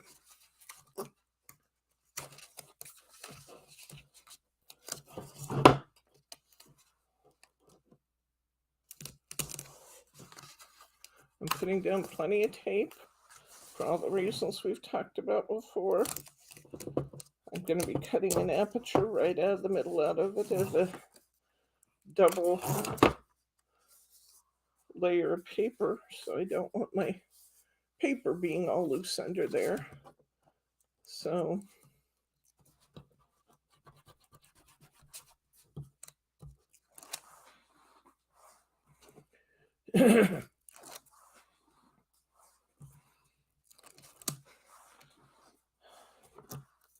I'm going to put a couple more rows here. This little card was just too narrow to be able to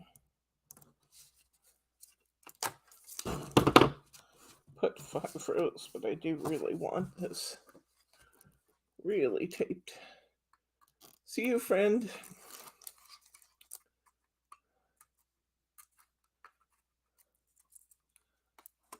Okay.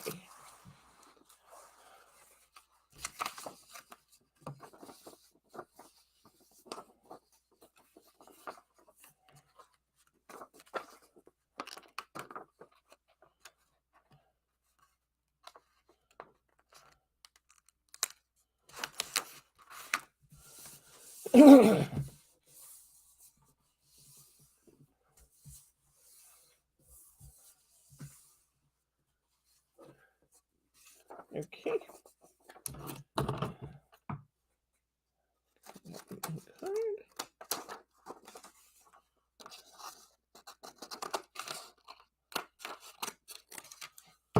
I'm going to trace my bird on it.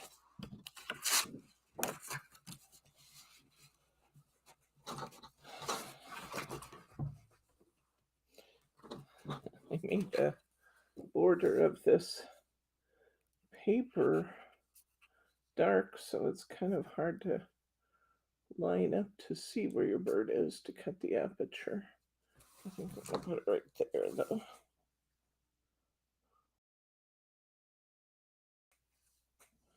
I think actually I'll move it down just a little bit.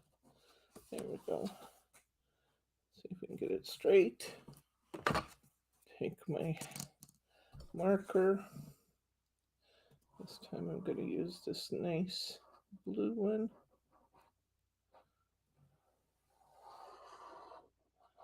Get a nice contrasting line around my aperture.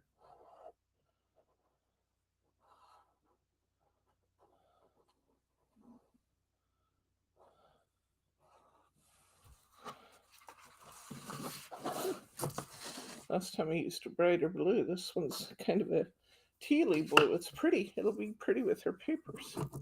I thought I was using the same one. Clearly I was not.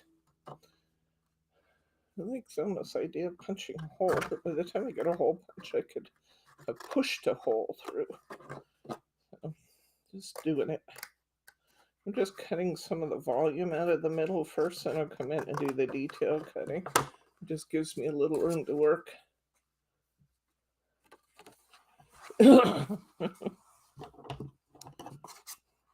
That's the whole point, Roberta. Yes, I gotta show you how to use these and all the fun we have doing it. And then you guys need it too. Did we link to this kit yet, honey? Did you link this kit? Okay, just cut some of the volume out to give me some room to work. And now I'm just going to cut out right along my little blue line there so I can leave a nice border for my bird. I think these are a lot of fun to do. They really are. There's just something satisfying about seeing that pleating effect, that you get on the front from this. It looks so hard to do. Little do they know how easy it is inside. Be sure and hide your work so nobody knows that it's just Scotch tape. But it really is easy. So very easy. You don't have to have the satin tape. You can use any Scotch tape you have handy. But the Scotch tape was nice. And if you're going to seal over it, and you could even use a little washi tape if there's one you don't like the design very much or something. You could even use something like that on the back. It doesn't really matter what kind of tape you're using. I wouldn't use washi or anything removable unless you're sealing it in when you're done, though, because you don't want to have things coming loose,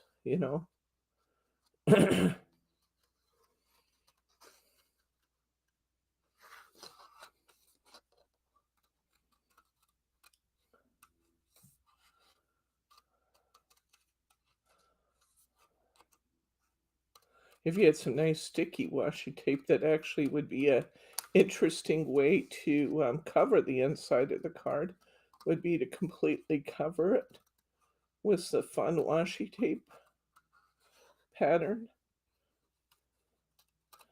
There'd be something kind of ironic about covering up your tape with tape.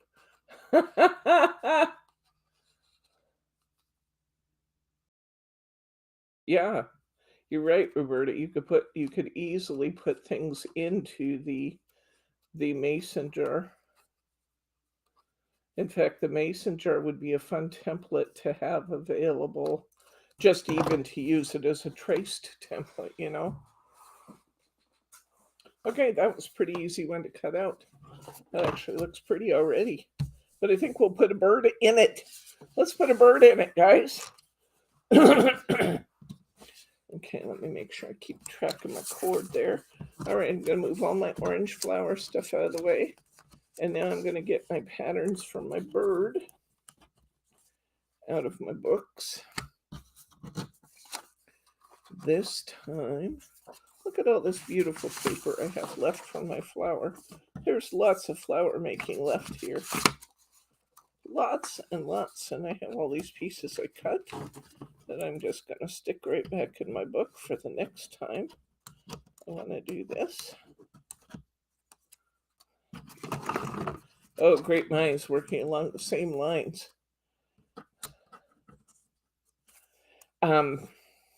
You could even, what was I trying to think of? You could even just sponge through this template to create like a light blue jar. Wouldn't that be fun? Just to create a light blue jar for and then you could draw in stems of your flowers coming down through it. There's a lot of uses for that.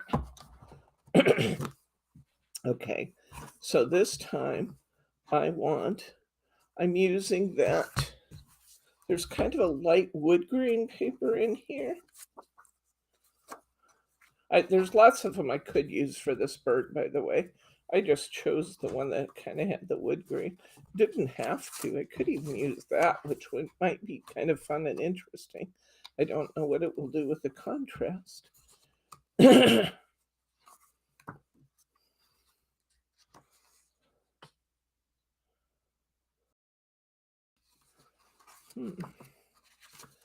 Excuse me.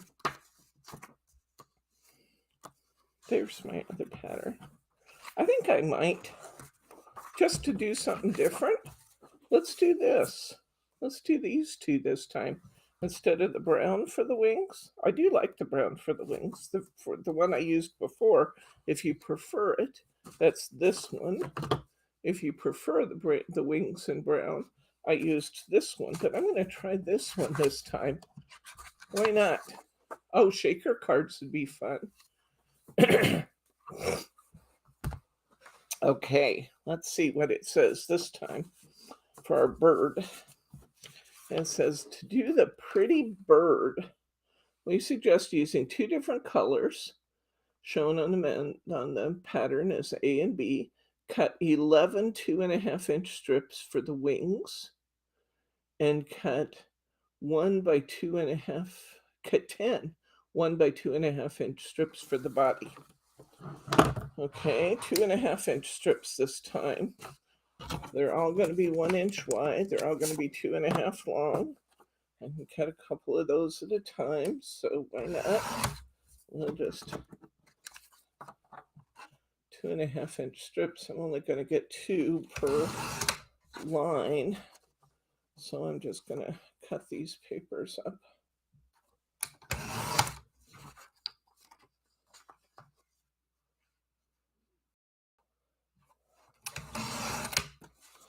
A little optical illusion here. This is kind of a not absolutely straight line on here. So as I cut it, even though I'm cutting it straight, it makes you think you're not cutting it straight. That's just a weird optical illusion. I'm going to cut these to 2.5 inches.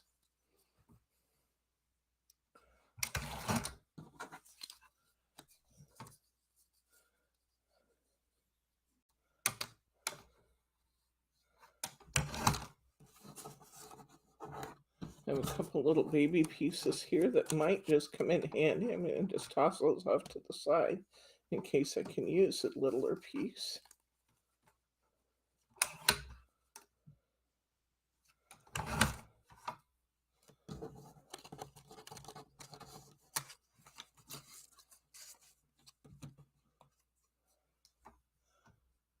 Oh, that's a good idea. The vellum through the jar. That's a great idea too. See, look how clever you guys are.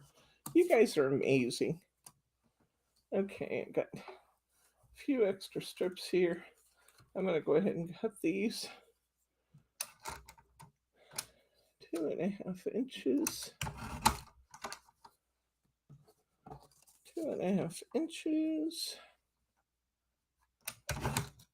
And I got my little 1-inch squares there. Alrighty, I got my squares. All right, I'm gonna fold. Let's see, which ones do they want us to do first? They want us to do 1A. Where's 1A?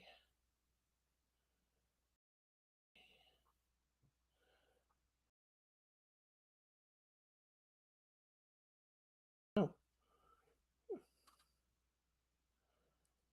okay. We're starting on the body first. Oops, so that means I need this one because I'm making this floral pattern into the body of the bird. So let me fold a few of these for my body. Now these are some that I got a couple pieces here that might be accomplished with these little squares. Let's just see if we can't use some of that. Save our bigger strips. Let's put our bird over the template. Or under the template, I should say. Move the squares all out from underneath.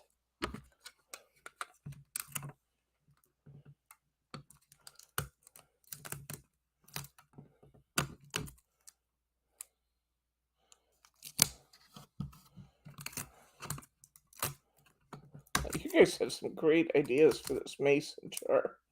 That's really fun. Okay. So, oops. Nobody ever said it was the sharpest tool in the shed.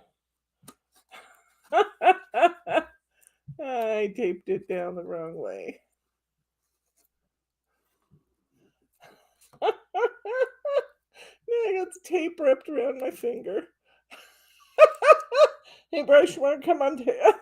Stuck to the other hand.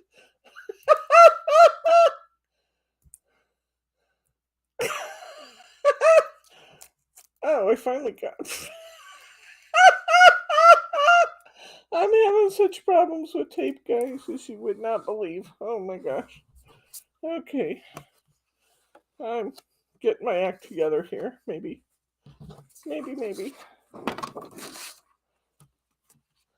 Okay.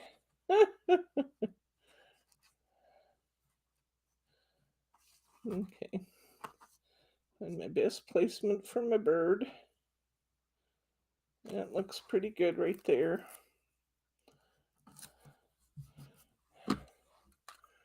Type down my template.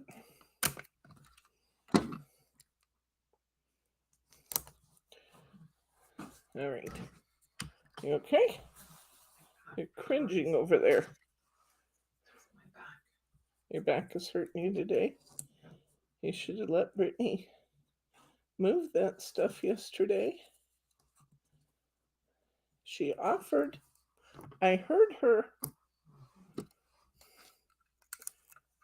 need to put her back out. Yeah, true. But her back wasn't hurting her going in. How big a bag of seeds did you get for your dad? 40 pounds. 40-pound bag of squirrel seed? It'll last him a week. That'll last him a week. He feeds them 3 times a day.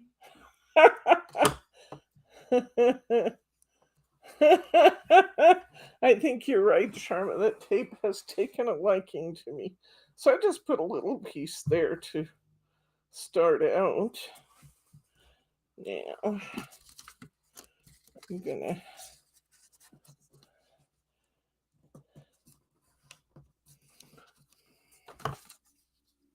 gonna show you something here that they've done.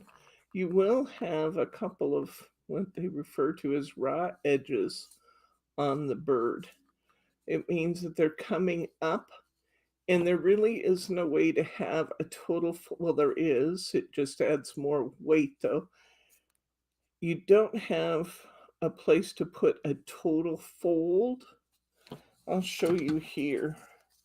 They want me to put a piece here, right here. And when I do that, I won't have a fold on the very end of this piece. Now I have tried folding them over on the end, but it does create some not great little bumps. So I'm going to take this 2.5-inch piece. I'm going to cut it in half because I actually only have us using just a little bit. Since I am going to have a quote-unquote raw edge showing on this side, I want to make sure there's no white showing there. So I'm going to put this one in. I'm going to position it in there just like they show. And I'm going to tape this in place. Then I'm going to come in on the other side, once again making sure, since I might have a raw edge showing there, it's not going to be much of one on this side. But I want to make sure I don't have any white showing.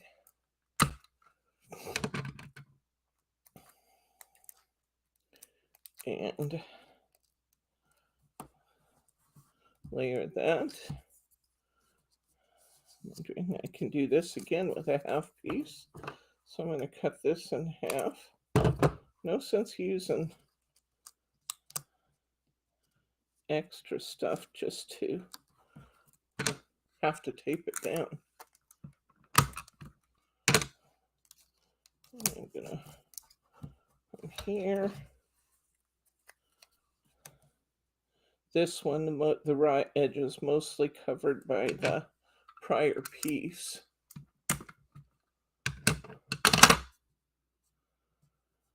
Roberta says it's time for you to get out the ice pack and the heating pad tonight. And your nifty jifty massager that your daughter bought you. Okay, get myself another one of these folded pieces. And I think I'm not going to use the whole thing, but I am going to trim off a little extra there. Oops, turn it the right side, Deborah. And I'll tape this in place.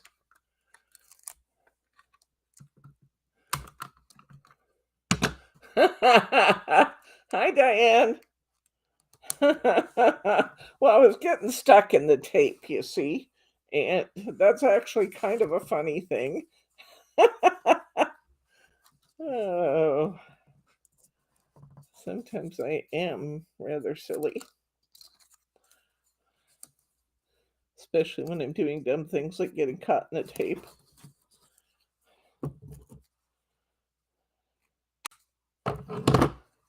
I cut these pieces down a little bit. I mean, they tell you to do them all 2.5 because they don't want to tell you do this many that are, 1.5, and this many that are 1 3/8 of this many. They just tell you cut them all 2.5. But if you can save some materials by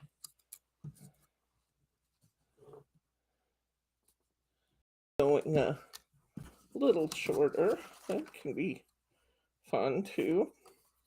I think they like to let us make the discovery we can save some. That we can save some supplies. Okay, this, oh, there we go. And that's still going to be long. I'm going to cut like maybe that much off. And match this one here.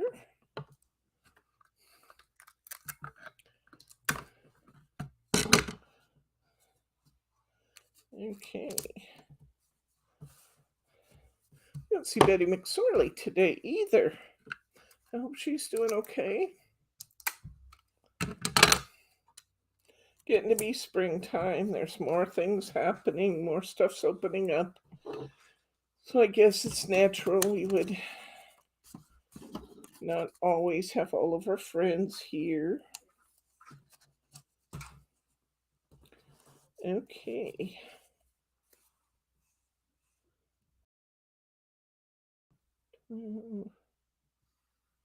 Okay. This one. That doesn't seem right. Let's see. So I actually have 2 edges on this one. I am going to cut this one. I'm going to cut this little strip, this fold over off a little bit. Hopefully not too much, but what I want is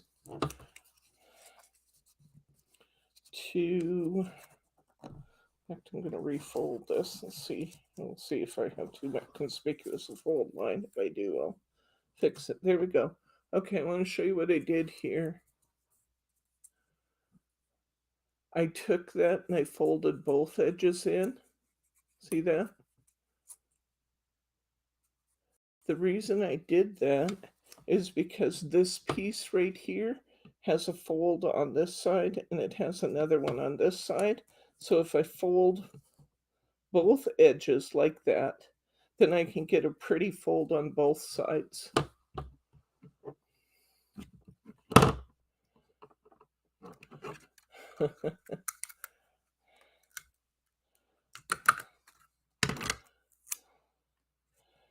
I'm going to tape this at the end, and I want to be careful with my tape here because it could easily show where that other purple piece is. So I'm just taping the ends for now.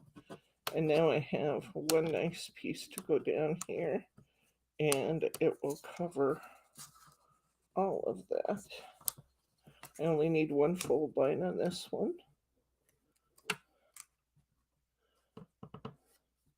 And this should be fine.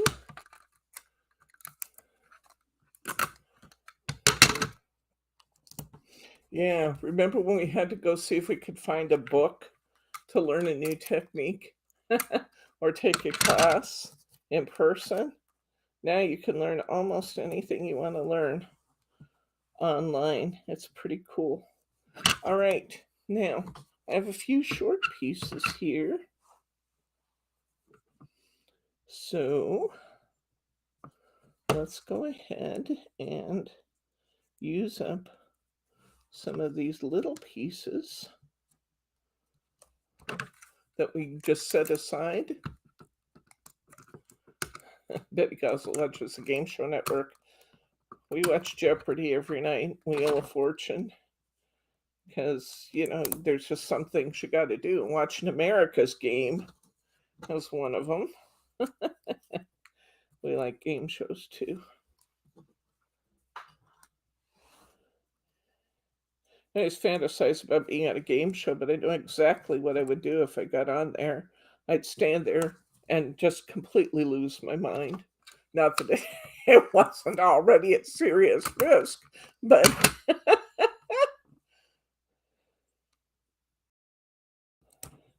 Bryce loves the cooking channel. Lauren and Bryce love to watch all the cooking competitions, and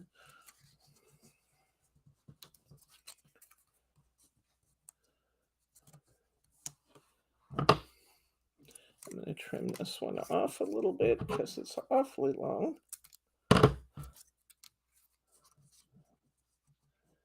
They love to watch those.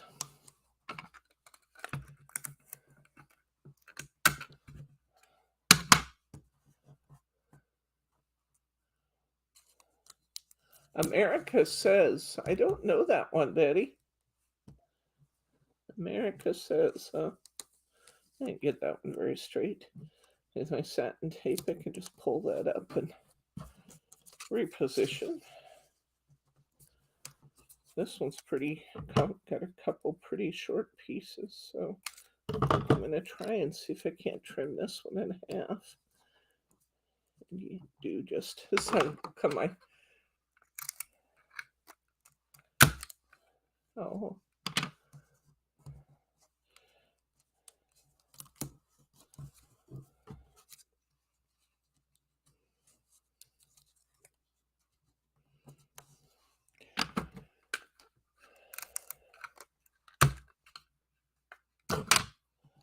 Okay.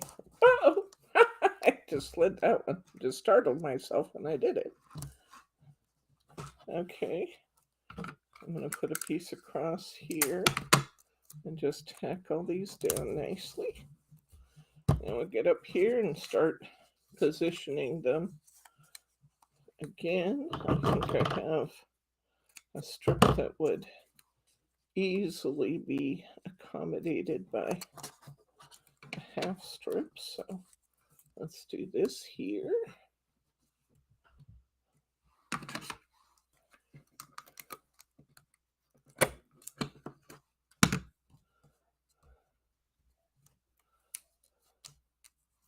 The Great American Baking Show, isn't that one of you guys' favorites?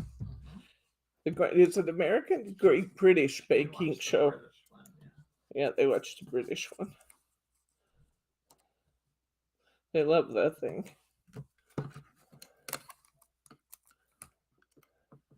Oh, I love to play cards too, Thelma. Pinochle, that's my favorite.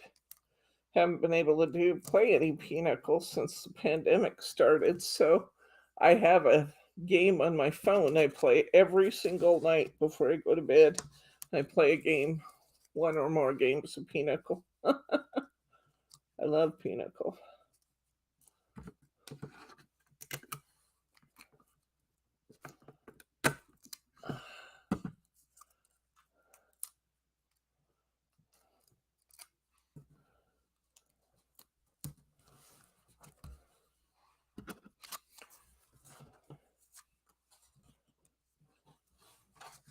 Whoop! Almost used the wrong strip. That wouldn't be good.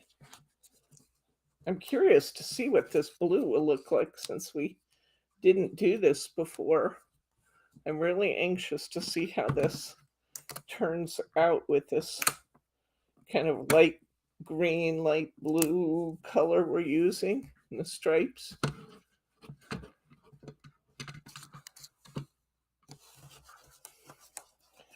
It should be fun.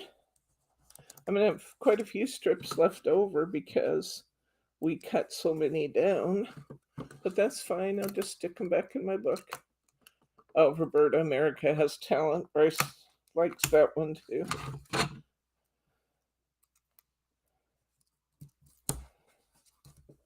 I'm more into, although, you know, the one that the game show that I love is The Wall.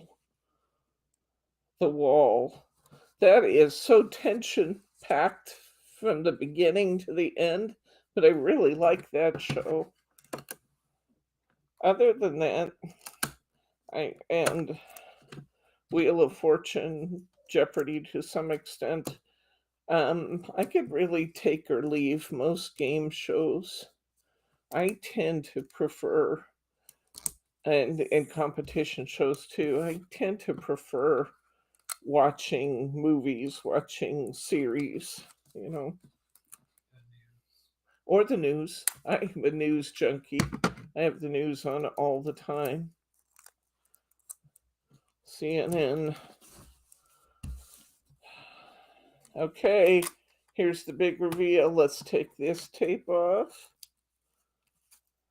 Oops, that one's lifting a little paper, so we'll toss that one away, which is exactly what we would want to put it on top of our facer paper. This one's being pretty good. We'll peel that off and see where we could use another piece of tape to seal things down. Okay. Ooh, pretty. Look. Isn't that pretty? Oh, I love it. That's fun. Okay, we have a few extra little pieces here and there. We'll stick those in our book. And now I need to get a little green out again because I want to make a branch for this bird to land on. I've got this piece, which will work.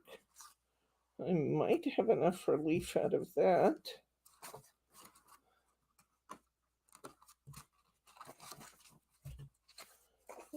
Let's see what we got here. I can use the leaf centers. We didn't use those before, but I'll show you the leaf centers. Okay, so let's see what we can do. I guess maybe I'm going to have to use one of these. All right, let's get some leaves drawn here.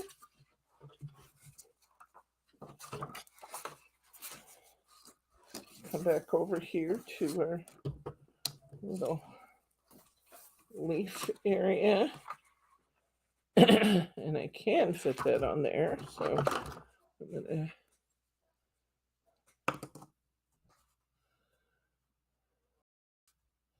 okay, I'm gonna cut one leaf out of this green here. We only have one more left after this, guys. How's our time, Brace? 4:23. So I'm gonna have to step it up to get this last one done, but it'll be all right. Okay. And I'll cut a stem. And cut a leaf here. You can cut these out for me while I start the jar, please. When you cut these, I would like for you to cut them so that the most of the border still shows. You can cut these out for me, please. I'll put those on in a bit. Bryce is going to do a little fussy cutting for me there. You definitely have little scissors. Okay, next, I'm going to put a greeting on here.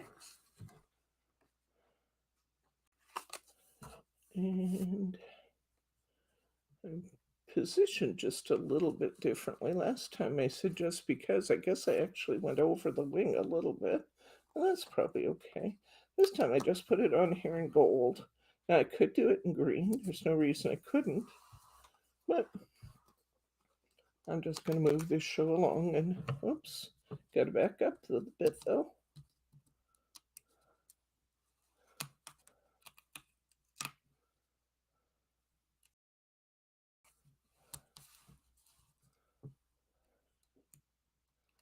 Yeah, I went right over the wing a little bit. That looks fine. Okay, Grace is going to cut my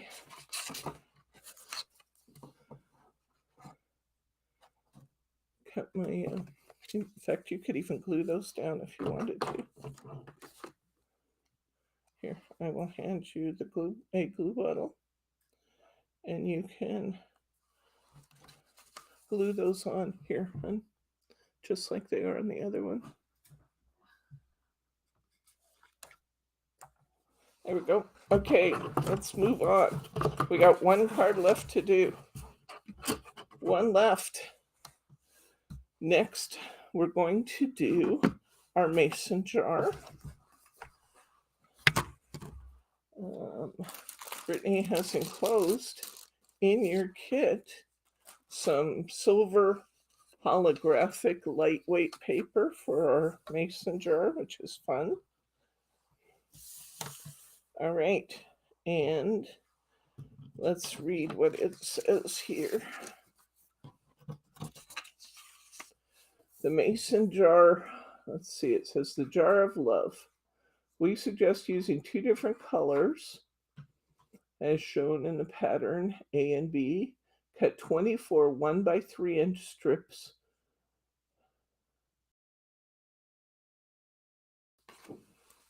Two and a half by 3-inch strips of paper for A. What? 2? Paper for A for the jar. Cut 24 strips. Cut 13 1x1s. Okay. So they want, oh, I see. No, let's see. Cut 2.5 by 3. How many? Cut 1. And we'll just play it by ear. We do have some fairly long pieces here. I think we can pretty much do it. Cut 24 1x3-inch strips. Okay, and for this one, I used a lot of this green pad. I think it's in this green pad. Not so certain. I'm going to cover my card with this one. And from the other pack, this is the paper I want. I want this one.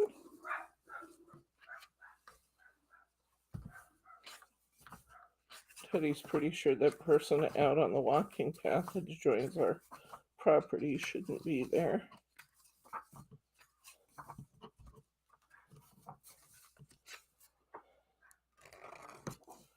That one. I'm looking at that. Let's see. So they want them 3 inches long, which means that out of a 6x6, I'm going to get 12. That should work, right?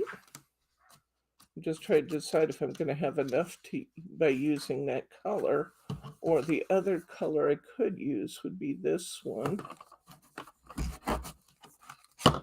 But I think I prefer to have something not too directional. I do have another green pad I can go to just because this is my second card out of this one, and it takes a lot of papers. So I do have another pad I can go to if I have to. Just making sure there isn't one more of these in here. It just takes more to do this card than it does some of the others. We'll try it, and then if I have to cut some more, I'll cut some more. The other pad. So I said 1x3s. Cut 24 1x3 strips.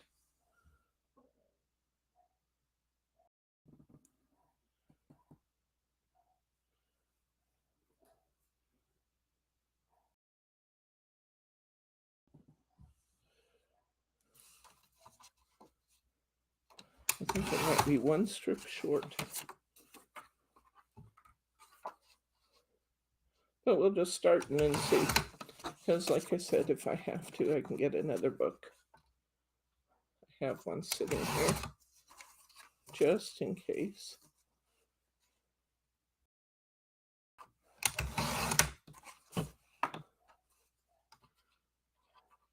These are 1x3s, so I'm just going to cut them to 1 inch and then cut them in half.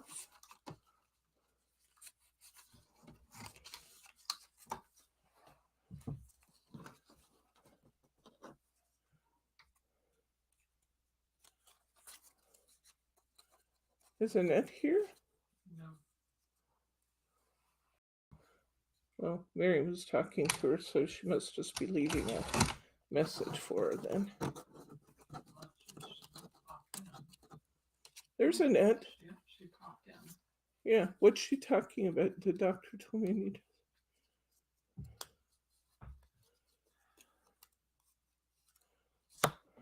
Thank you for carrying it. I better. Oh, we just lost it. I better, but I have an appointment with my neurologist May 10th. Okay, that's what they were saying. Doctor told me I need to have surgery, but I don't want to tell my family because all is going on with them now. Still have numbness in my face.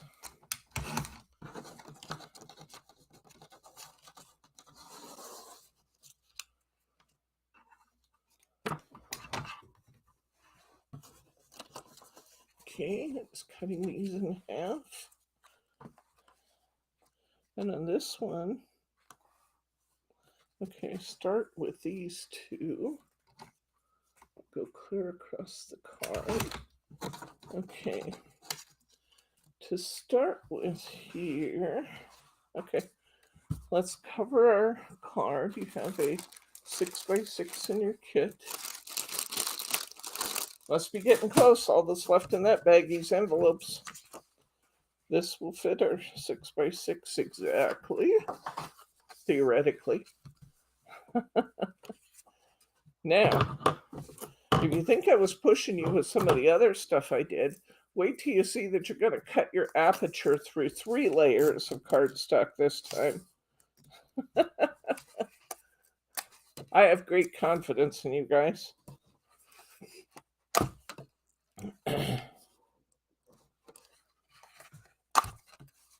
Gunsmoke was a good show.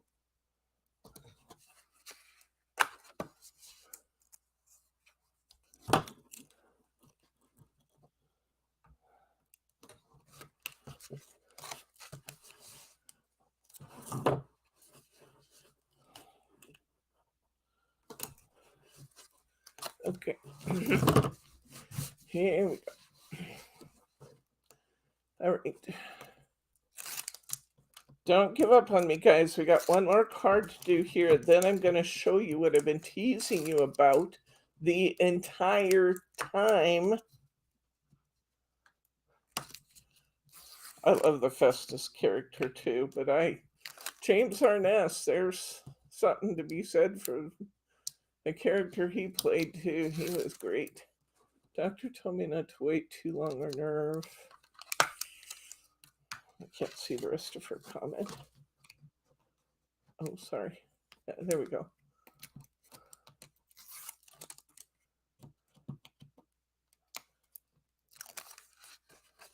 Huh, that's interesting.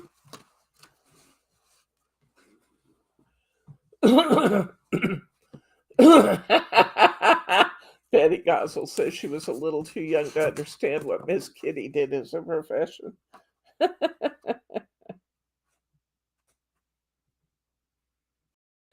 Okay, I guess my 6x6 paper, or my 6x6 card, is just slightly bigger than my paper, but you guys know I never fuss about that. I'm going to trim up just a bit so everything looks prettified.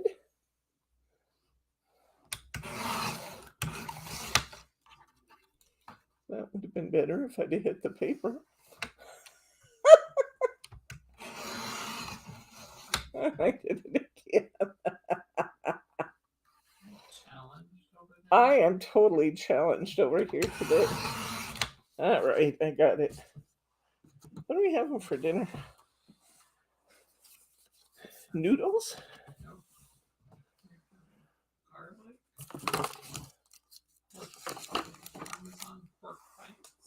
It's what? Garlic, Parmesan, pork bites with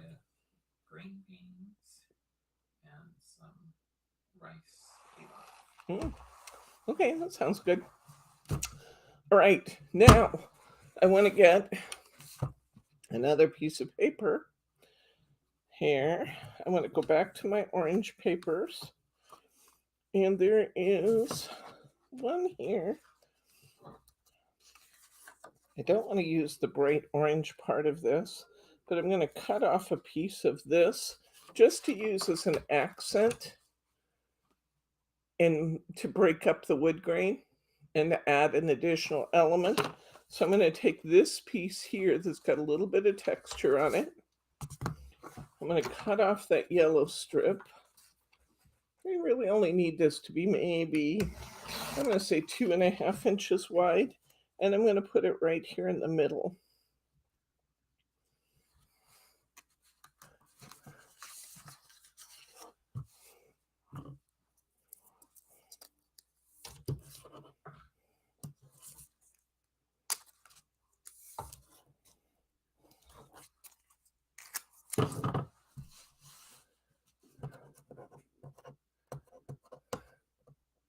Come on. Come on.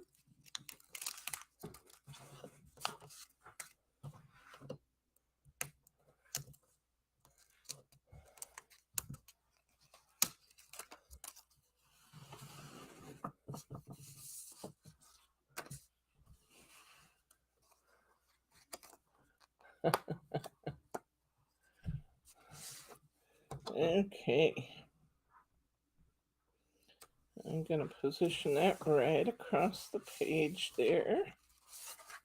As I trim it, I have to trim this just a little bit to get that overlap. Okay, so all that's doing is just breaking up the background. All right, next we're going to trace our pattern on using this jar we've talked so much about today. I want the rim of the jar to come just above that orange strip that we put on there. I'm going to use I have a soft green metallic intensity marker, and I'm going to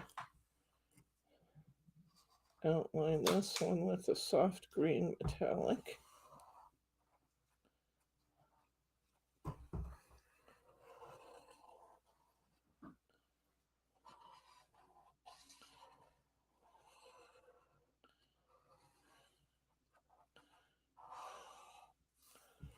Okay.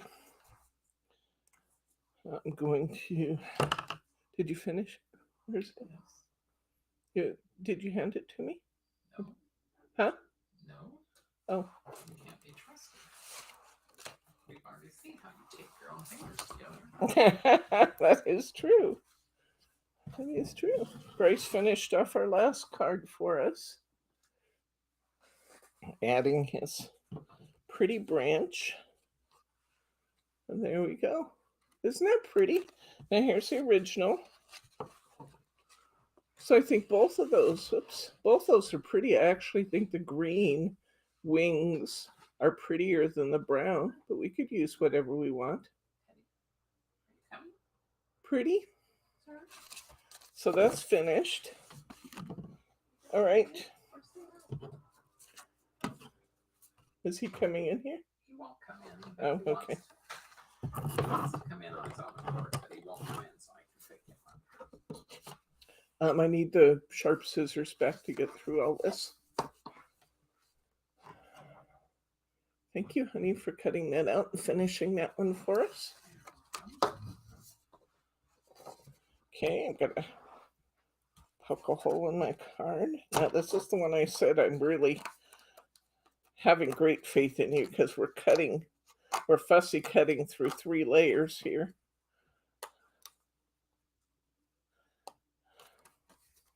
I could have probably put the orange paper on later if I wanted to mess with it, but I didn't want to mess with it. So I just put it all on, and I'm fussy cutting through the whole thing at one time. This, however, is much easier cutting because of the straight long lines than some of our other fussy cutting has been. So it's not too big a job to do this.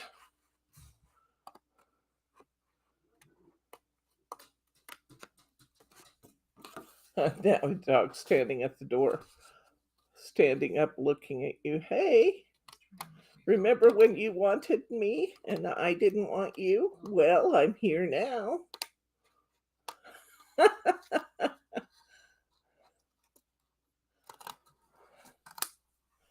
Okay, rid of that. Kind of a little rough here on the bottom, so I'll round that out a little bit. Can't have a mason jar have a chip in the bottom. Mary says, Teddy's one smart pup. He likes to dance to the beat of his own drum. Is he going to say hi? Okay. He's on his way to say hi. You got to say hi to your internet puppy mom. There you go. Okay, let me finish doing my job here a little bit. There we go. Okay, we got our aperture cut for our jar. Let's take a moment for a Teddy cam. Hi, Ted. Hi, Teddy. Can you sit? Oh, yes, I'm getting loves. I'm getting puppy wows. Puppy wows. Oh, boy. Getting my face washed. Getting my face washed by the puppy. There he is. There he is. Hi. How you doing, buddy? You feel all nice and soft and warm because you've been outside in the sunshine? Hey, the baby. Hey, Teddy. Teddy. What? What? Hello. Hello. Hello. Hey. What are you doing? Can you say hi to everybody? Hey, hey, hey, hey. Can you say hi? Oh, boy.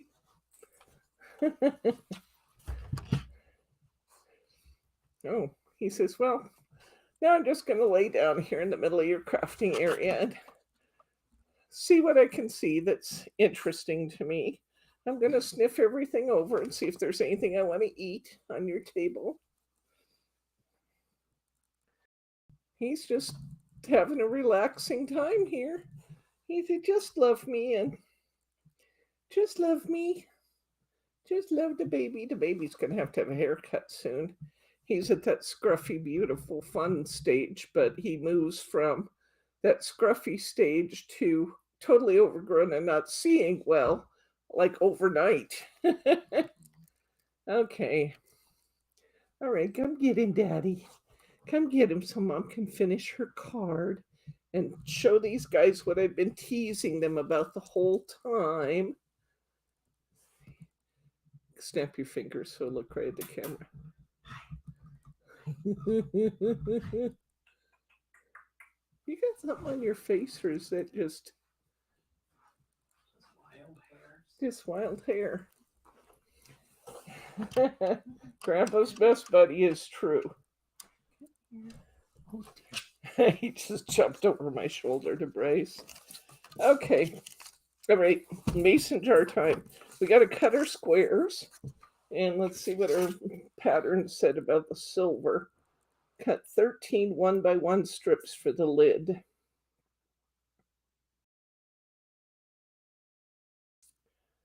And one. And it says, Milo is waving to you, Teddy. Okay. 13 1x1 strips for the lid. And 1.5 inch square of paper B for the center. Oh, I know what they're doing. Okay. All right. Okay. So 1x1, is that what they just said? What they just said? Cut 13 1x1 strips. So here we go. Don't need much of this pretty paper to get a whole bunch of 1x1s.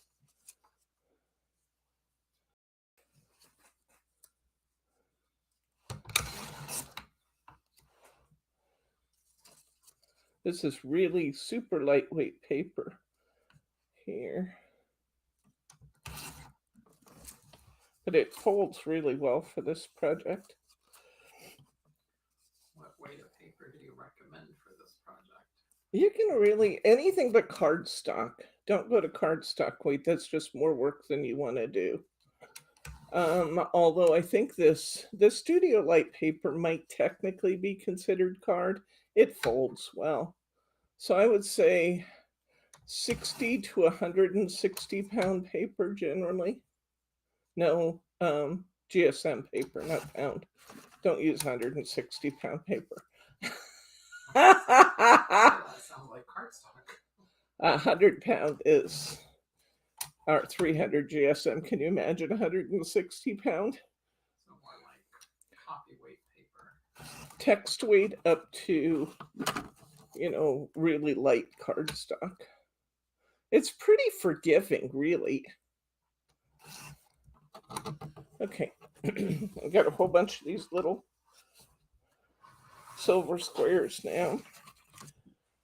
I'm going to put my pattern on the back and tape it down.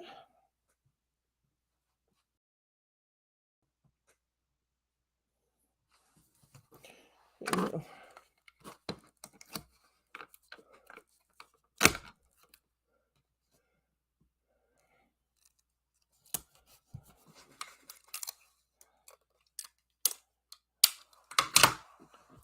Okay, now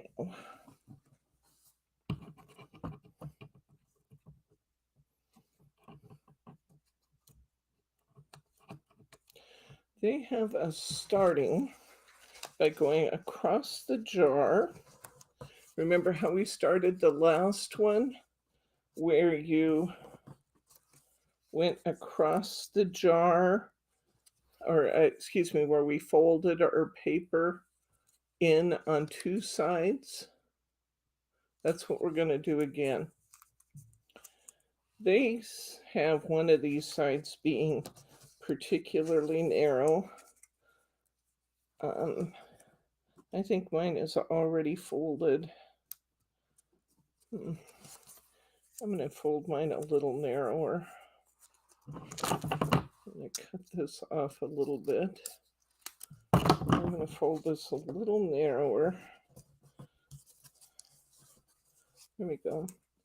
So that I can get my two pieces in there. That's by doing what I just did, I'm going to have a folded edge on both sides, which is good. And tape it down on either end, not in the middle anywhere, because your tape will show. Now let's get another piece to go next to that.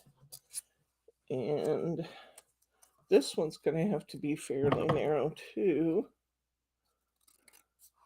So I'm just going to cut a little width off it. And I'm going to angle this one just a tad.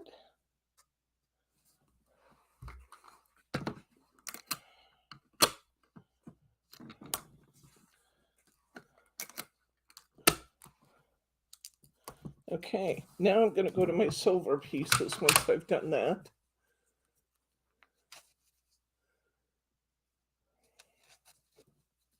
Isla Rose, that's pretty.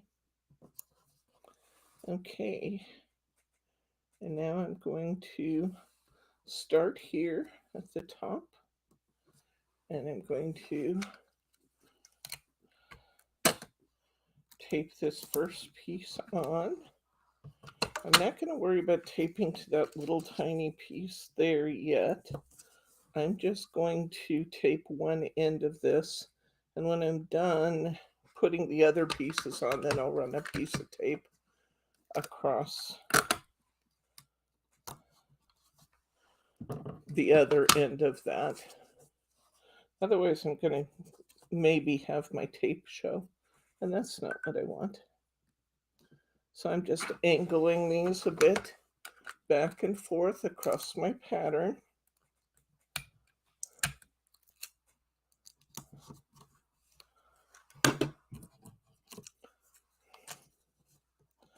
This one actually goes together pretty fast. Surprising how fast. It does have a lot of little tiny pieces in the lid, but tape going over the edge there. Okay. Has a lot of little pieces in the lid.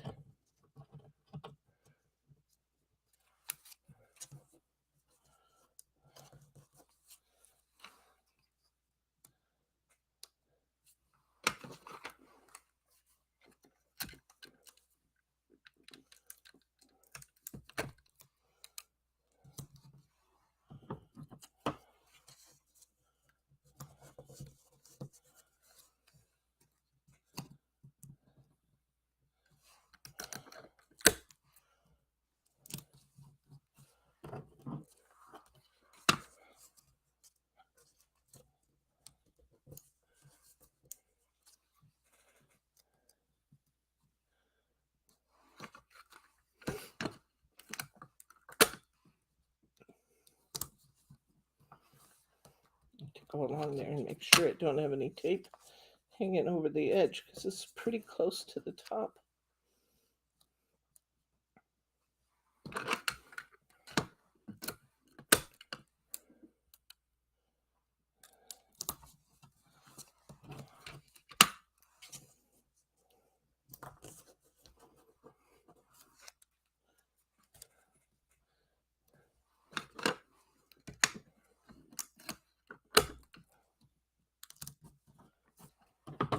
My sister named me too. My mom and dad were going through the baby books and choosing different names that they liked. And somewhere along the line, she heard Deborah and she liked that. And somewhere along the line, she heard Lynn and she liked that. And she started running around the house saying, Deborah Lynn, Deborah Lynn. I became a Deborah Lynn.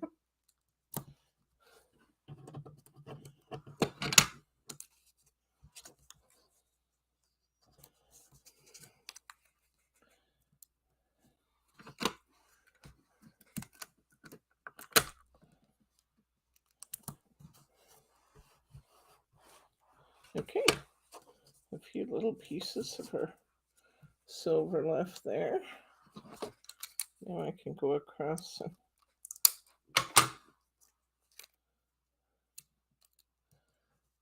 tape that whole line in place. Let's see how our silver looks. Oh, it's beautiful. I'll show you how that silver looks at the top.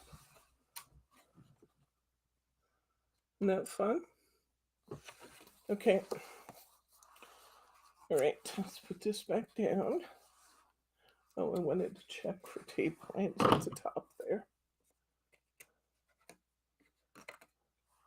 Make those go away. All right, tape this back in place, and all we have for a while is just positioning these green strips. Oops. Come on. Line up properly now. There we go. All right. So we have a bunch of these green strips coming in. Several of these can be done with half strips. So I'm going to cut a few shorter ones here. And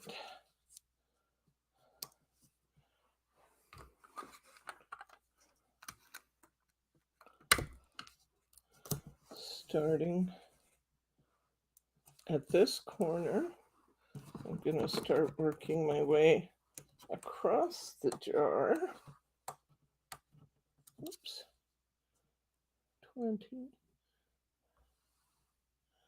And they want me to do what after that? Stop it.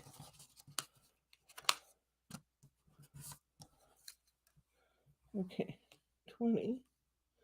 Where's 21? Oh, down here. Okay, oops. Okay. All right. So I need to do one at the bottom here. Here. Oh,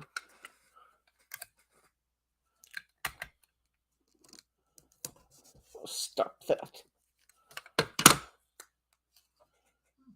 Kathy girl's here. Hi, Kathy girl. We were asking about where you might be earlier. Take a little piece of that tape off the corner because it shows. All right.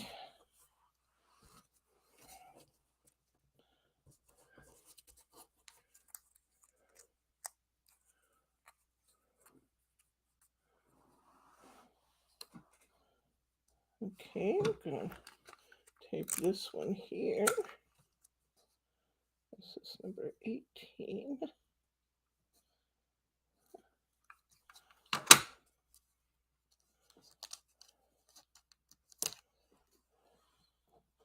Just got tape showing. Trim that off. Okay, then I've got 19 right here. So you're just following the numbers, really. 19 may have just a tiny bit of a raw edge to it. Just a tiny bit. Not much of it's going to show.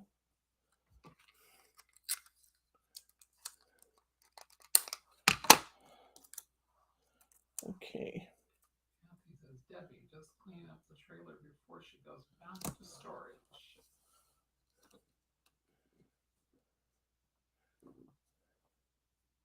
Oh, that sounds like a job. Okay, then 20's up at the top. Then we're going to start running into some longer pieces. So I'm going to cut this one. I actually have a couple shorter ones coming up later, though. So I'm going to cut that one in half and put it here.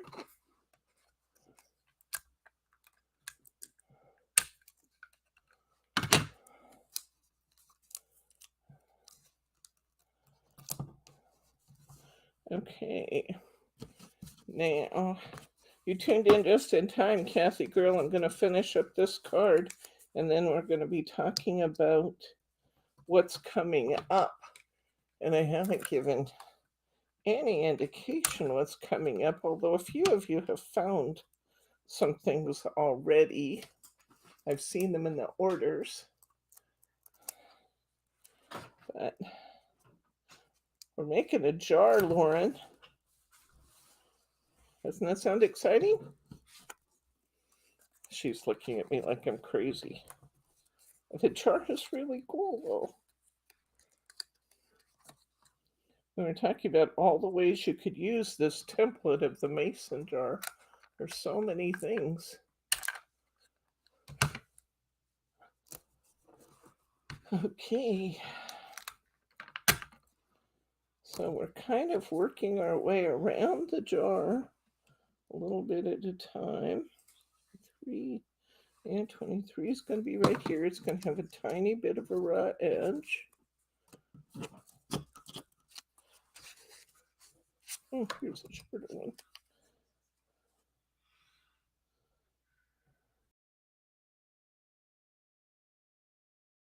I'm going to trim the edge of this at a little bit of an angle so that it will fit my space better and make sure no white shows. Should see Teddy over here in his daddy's lap, loving up to him. He said, yeah, just pet me, Dad. Just pet me. Okay. 24 is a pretty long piece here.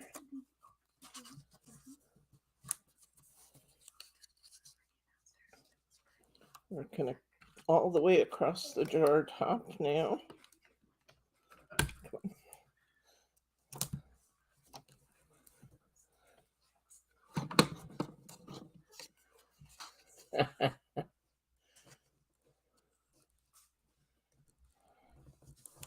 And coming down the side of the jar here, that's a long one there.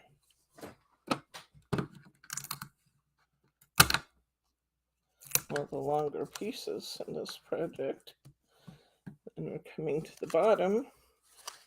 And those hanging up pieces there, as I've said before, in case you haven't been here, when I've said it, I don't worry a lot about those hanging up pieces until I get done, and then I make sure everything is down solidly. But usually the pieces that come after them kind of force those pieces down, you know. So here's another little short one. I'm going to go ahead and cut this in half. I'm going to fold it, and I'm going to check the position, and I'm probably going to cut this one at an angle too.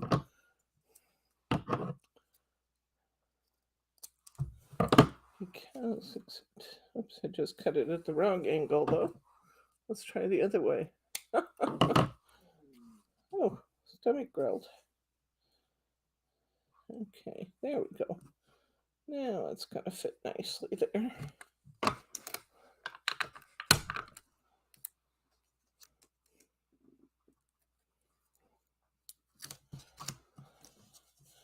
Okay, I got another one going most of the way across the top of the jar. Just working my way around.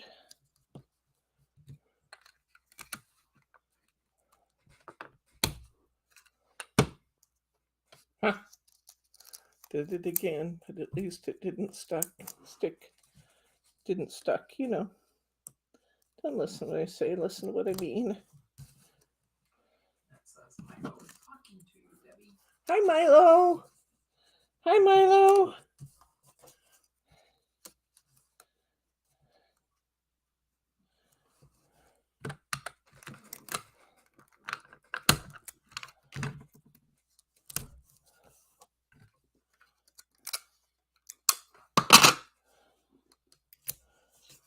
Okay. Need one across the bottom.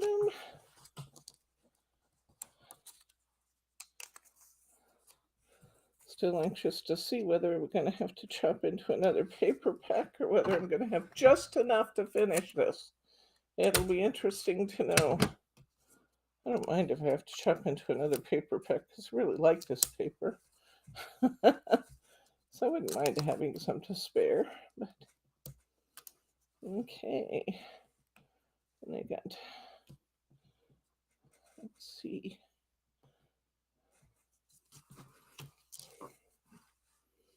One. What was that one? That was 30. Okay, so I'm done with the sideways pieces. Next I have 31 at the top.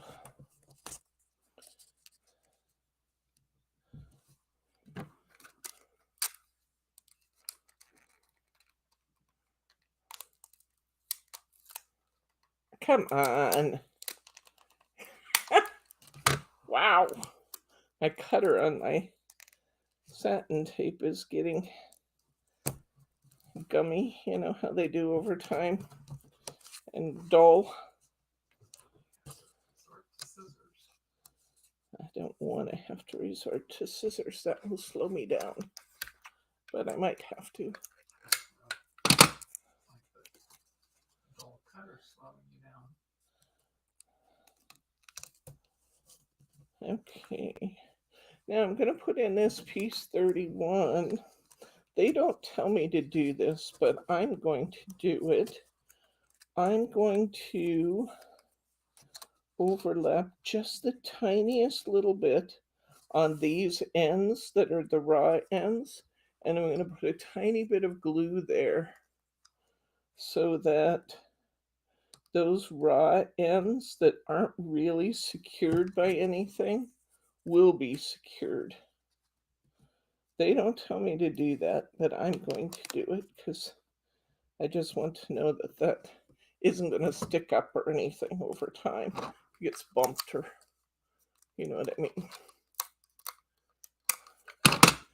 mean. She was waving at Teddy earlier.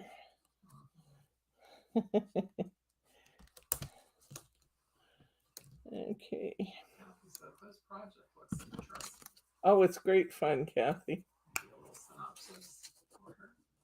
Yeah, that's probably a good idea to do a to put a little rubbing alcohol on the cutter, because it's probably just gummy, you know, from all the tape cuts. And I don't think with a roll of Scotch tape they really intended you'd be cutting little tiny pieces of tape, you know, off the roll so many times. Okay, I'm just continuing to work my way around.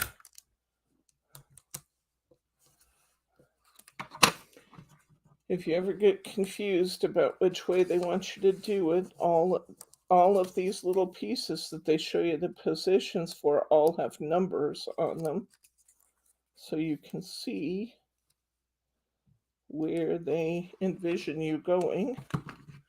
I think we're going to make it, guys, because I can cut. I have 2 pieces left and 3 areas to do. Ha! But I have a little half piece I saved here, and I'm going to make it right there. I'm not going to have to open another paper pack. Number 506. I'll be finishing here very shortly.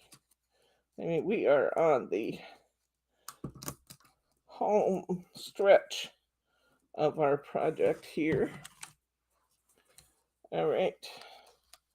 I have 2 pieces. I have more to spare because of how we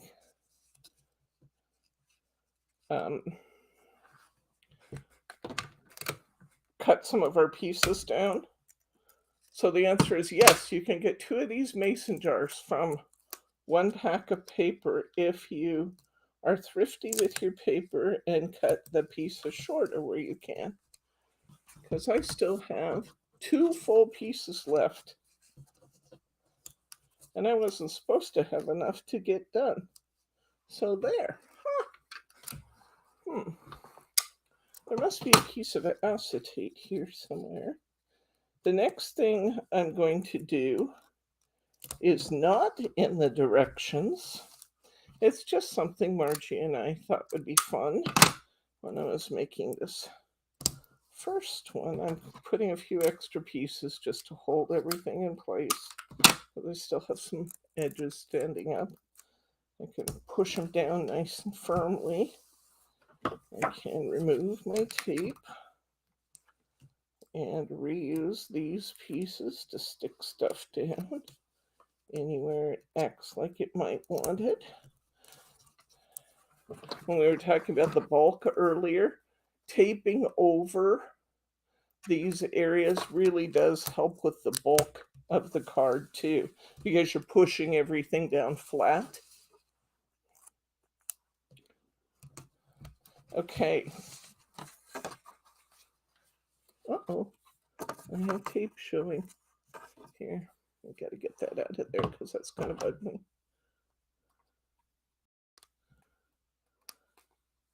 It's easy to get that tape showing through the window if you're not super careful. I think that's the only piece I have. There we go. There's that part. Now, what we opted to do was to put a piece of acetate in that hole and put my heart on the inside. So, hopefully in our packet, we added some. I have another piece of acetate right here if I don't find it.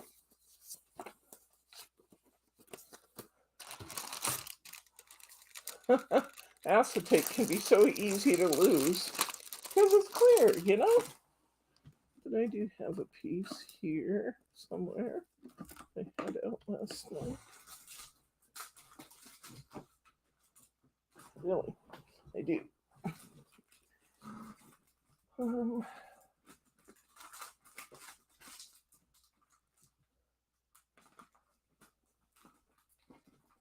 Come on. Where's all the acetate?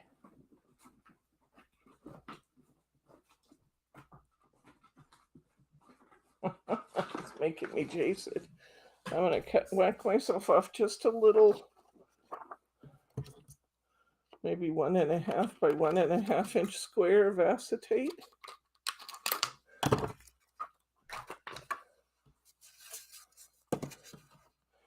And I'm going to tape it in place over that window.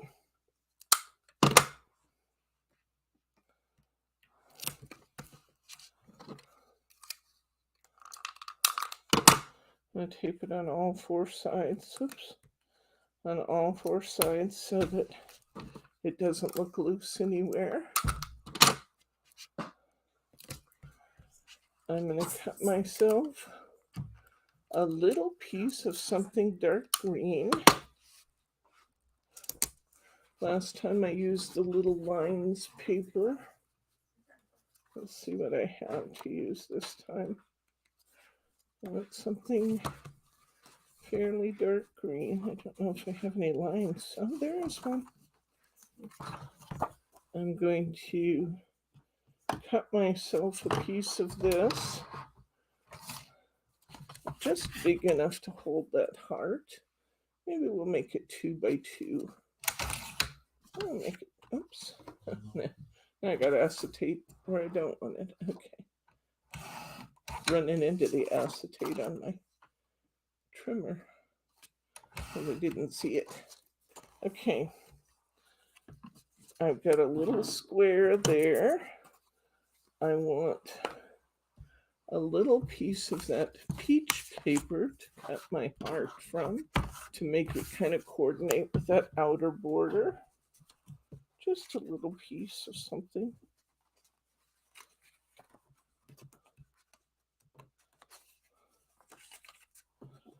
Could have dots. I don't really want the chicken wire.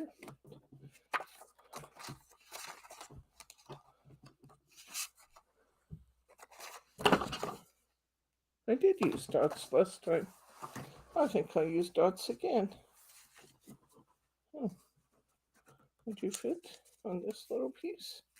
You might. Let's see. I bet you'll fit on that little piece.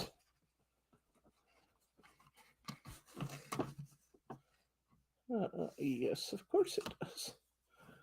Okay. Let me use my orange marker, I think, to outline that little heart.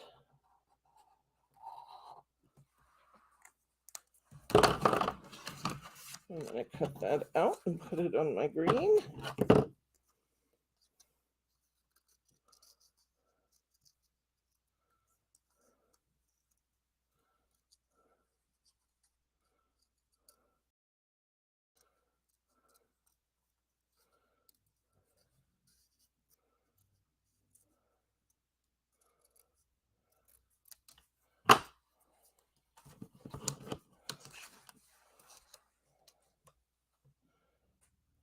Middle of my square.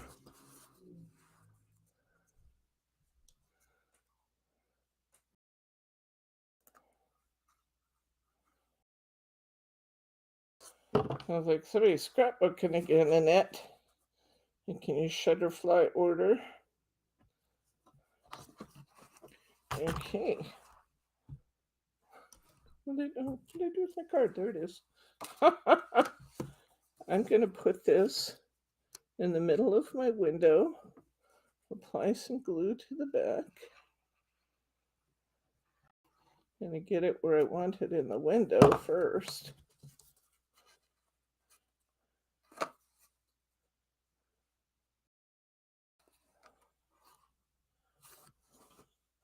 Straighten it up a little bit, close the back cover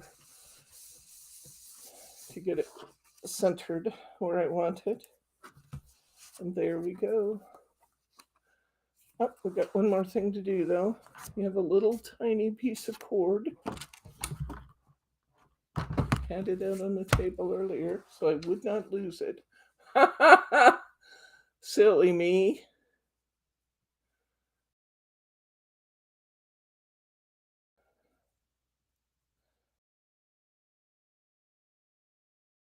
Okay, Make rabbit ears. This is too short to use on your bow maker. Use rabbit ears. Make rabbit ears. Wrap one over the other. Tuck through the middle. Tie a pretty little corded bow. Raffia would have worked well for this too. But I was just looking for something quick and simple, and I opted for this little cord. Cut off my end, make it somewhat even. Glue my little bow here in the corner because it's kind of a country sort of an effect to this. Glue my little bow in the corner.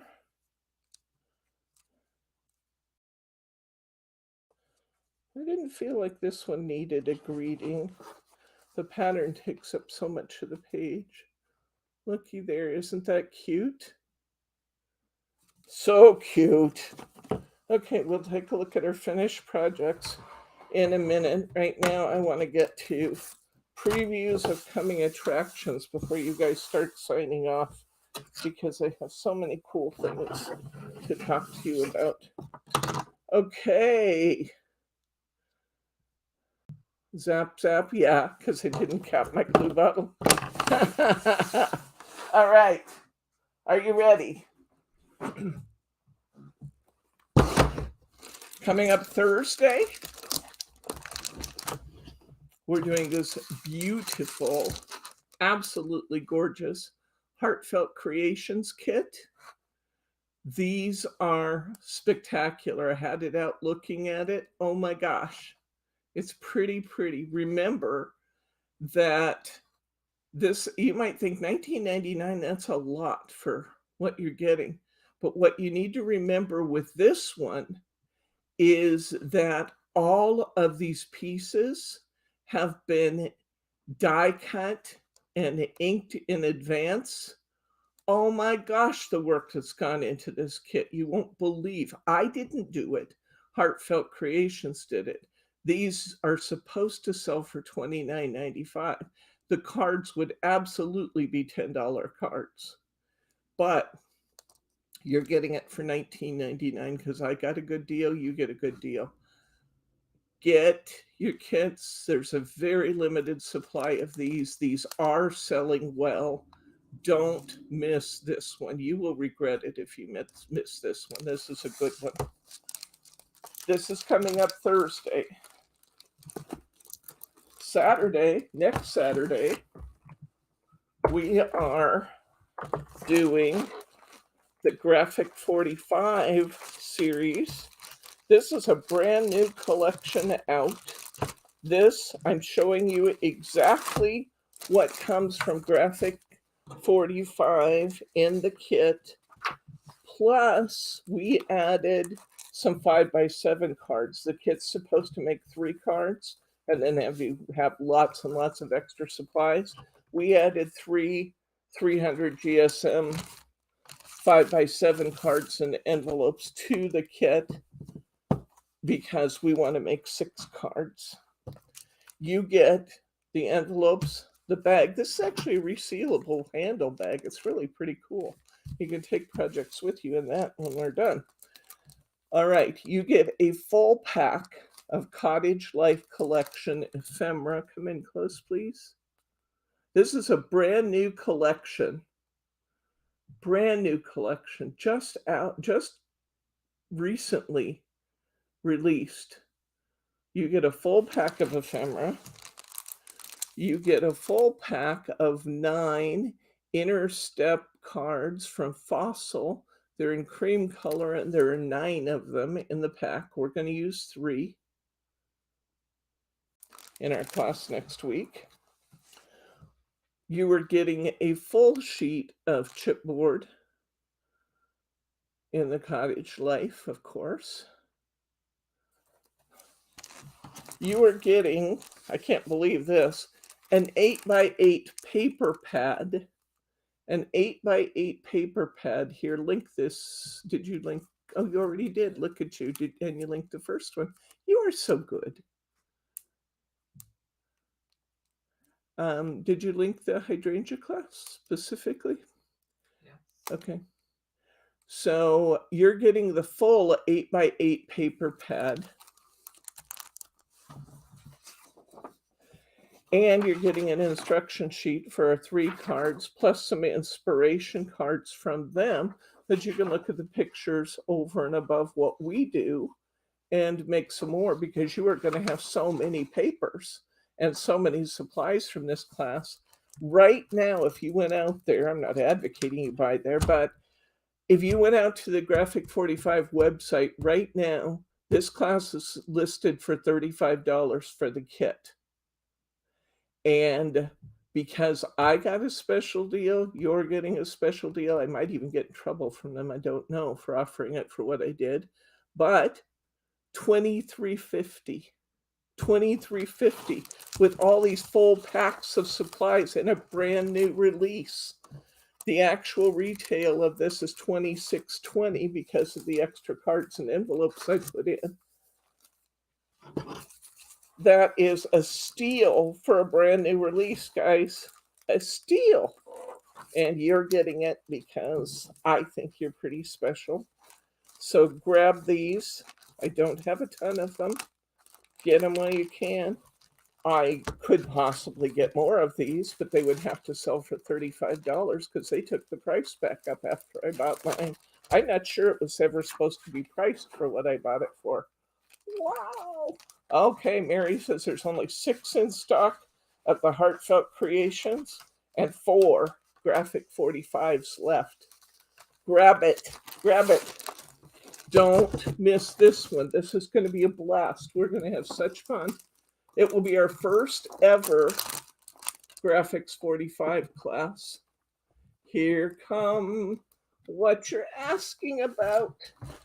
A week from Saturday, we are doing hummingbirds. Wait till you see these. Boy, do I love these. This is Hardycraft toppers. You know the quality of the Hardycraft toppers. I found beautiful coordinating papers, mirror board, nice stickers to complement them. You're going to get 10 cards in this kit. You will not believe the amount of ribbon you get in this kit. Brittany gets really mad at me when I use too many ribbons. So I sat here the other night and pre-cut pieces of ribbon for all of these. Now, in some cases, because of the nature of the paper that I chose, the colors change a little bit across the 12 by 12. So when I cut it up, different people get different colors of backgrounds. I wanted you to have ribbon that looked beautiful with yours, no matter what we chose. So you have lots of extra ribbon in this kit to put your own touches on things. Wow. Are there still some of the hummingbirds left? Yes, Bryce linked it for you just above there. See it? Is this gorgeous or what? I love these cards. Love, love, love these cards. Look here.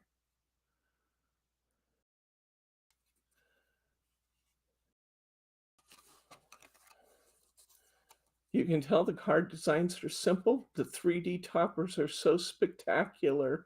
I didn't want them to get lost in a lot of details. There are 19 hummingbird kits left, Mary says. Don't miss this one, guys. These are treasures. They really are. See that? I even layered the ribbon in this one. Oh, it's a good thing I pre-cut all the ribbon for Brittany, or she would not even be talking to me. You have slightly different corner stickers. I just used some I had here, and then the ones you get are actually prettier. Aren't these beautiful? Look at those hummingbirds.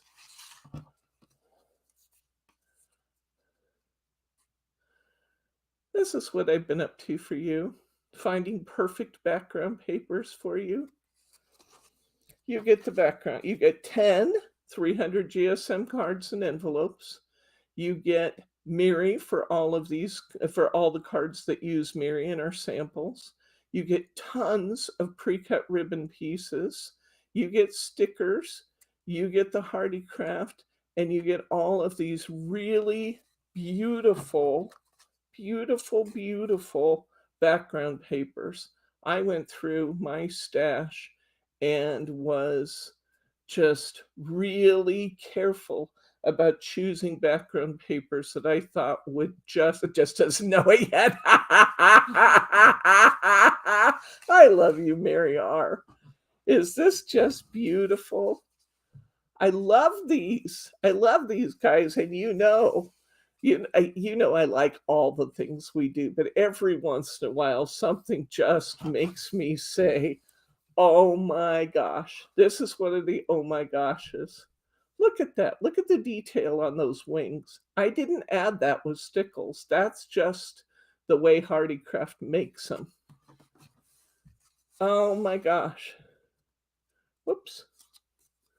There we go. It's just the way Hardycrafts makes them. They are spectacular. I gotta say, this is a kit to have, guys. What Brittany price this at?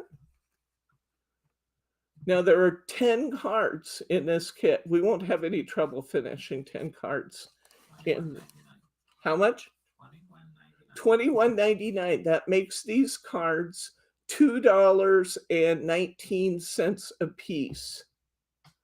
$2.19 a piece for these cards. Can you imagine buying these cards for $2.19 anywhere? Never, never, never.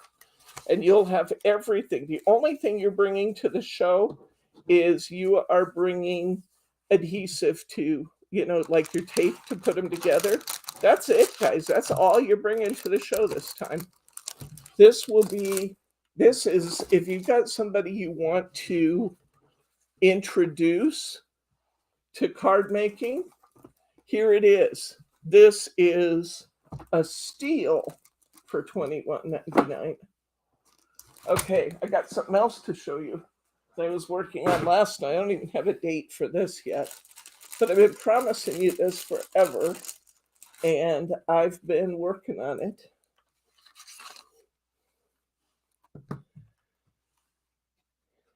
Quilling. I've been working on my quilling skills. So nobody knew about this one because it's not even up yet. Dragonflies, you say? Look at that quill dragonfly.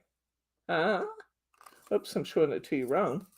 It goes like this, but it's a little busy on my little card. But I was just trying to get some patterns here. My poinsettia. We did this. Oops, I kind of have a little smush in this one. We did one similar to this with Margie once before, but I had to make one. Little hearts. I know there will be more. I have in mind this little C design that I'm going to be. Hi, Oliver. How you doing, friend? He's my little crafter, Oliver. One day he's gonna be doing a show like mine, and he's gonna be showing people that he's gonna be demonstrating the craft supplies by Oliver. Aren't you, Oliver? Yeah, he is. Wowzer, huh? Have I been busy or what? I have been busy, guys. Since I finished my dazzles, I have sat here and created more and more and more things. So we are going to be doing quilling, and I'm going to show you so many fun things in quilling. Oh, baby, we got a lot of fun things to do. Let's take a look at what we did today, by the way. And then we're going to sign off and get out of here because I'm starving, and I'm sure some of you are ready to go to bed, depending on where you are. So we did our mason jar with the opening and the heart in the middle. Now remember, we can cover these, but if we decide to cover the back, we should probably take a piece of paper and quarter it. Quarter, quarter, quarter, quarter, overlap them like you're quilling or like your iris folding on the front to leave the window available. See what I mean? Fun, huh? So we did that one. We did this one, and I told you I was going to brush that excess glitter out after it had a chance to dry. I don't know why that's crammed in there like that. I should be able to move this. That's the whole concept. There's my glitter brushes. Should be able to get out the extra glitter.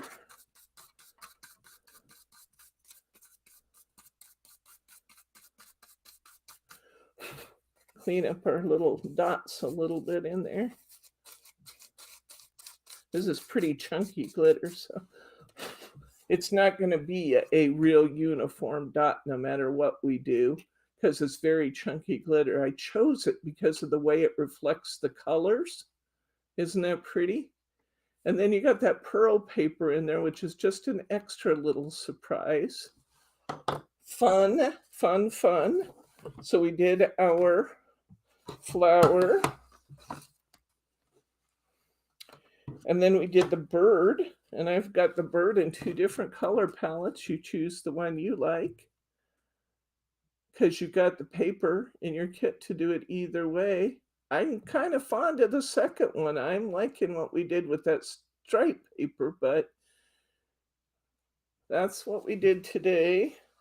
And finally, we got our masculine card with our fern. You can do the same thing to the other leaves on your page if you decide you want to do it. This kit should sell for more than $20. Brittany's still shaking her head. Why in the world are you insisting we do this for $16.99 when it should sell for $20? And the reason is that I've had some of these supplies for a while. They're beautiful, but it's time for them to go away and let me put new things on the shelf where they sit today. So $16.99. Oh my gosh. All right, that's it. Any questions, comments, or pearls of wisdom before we go and get some dinner?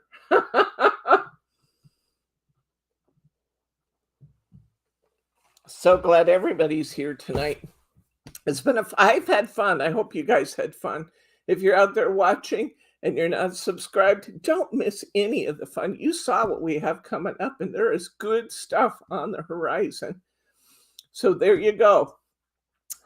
Wednesday, I'll see you for What's New Wednesday. We will be looking at the Dragonfly collection by Heartfelt Creations. We'll be getting a chance to see that up close and personal. I have 2 I Want It All collections. I have, which has everything in the collection. I have a couple of kits put together that are discounted, where you get the book and both dies. You get the book, the Dragonfly die, and the Dragonfly stamp. And then you can buy each of those supplies individually. So Dragonflies are here. These kits are all up. If you've been saying to yourself, when is she ever going to get far enough ahead that I can work along? Now's the time, guys. I'm working diligently about getting future projects done so you can get your kits ahead and be ready to work with us. Thank you, Mary R. Hit that thumbs up button if you didn't do it yet, whether you're out there watching or whether you're on the stream. Hit that thumbs up button when you watch this class if you like it and you want to see more like it. For now, I think I'm going to say that's it. We'll see you Wednesday. And for now, good night, Gracie.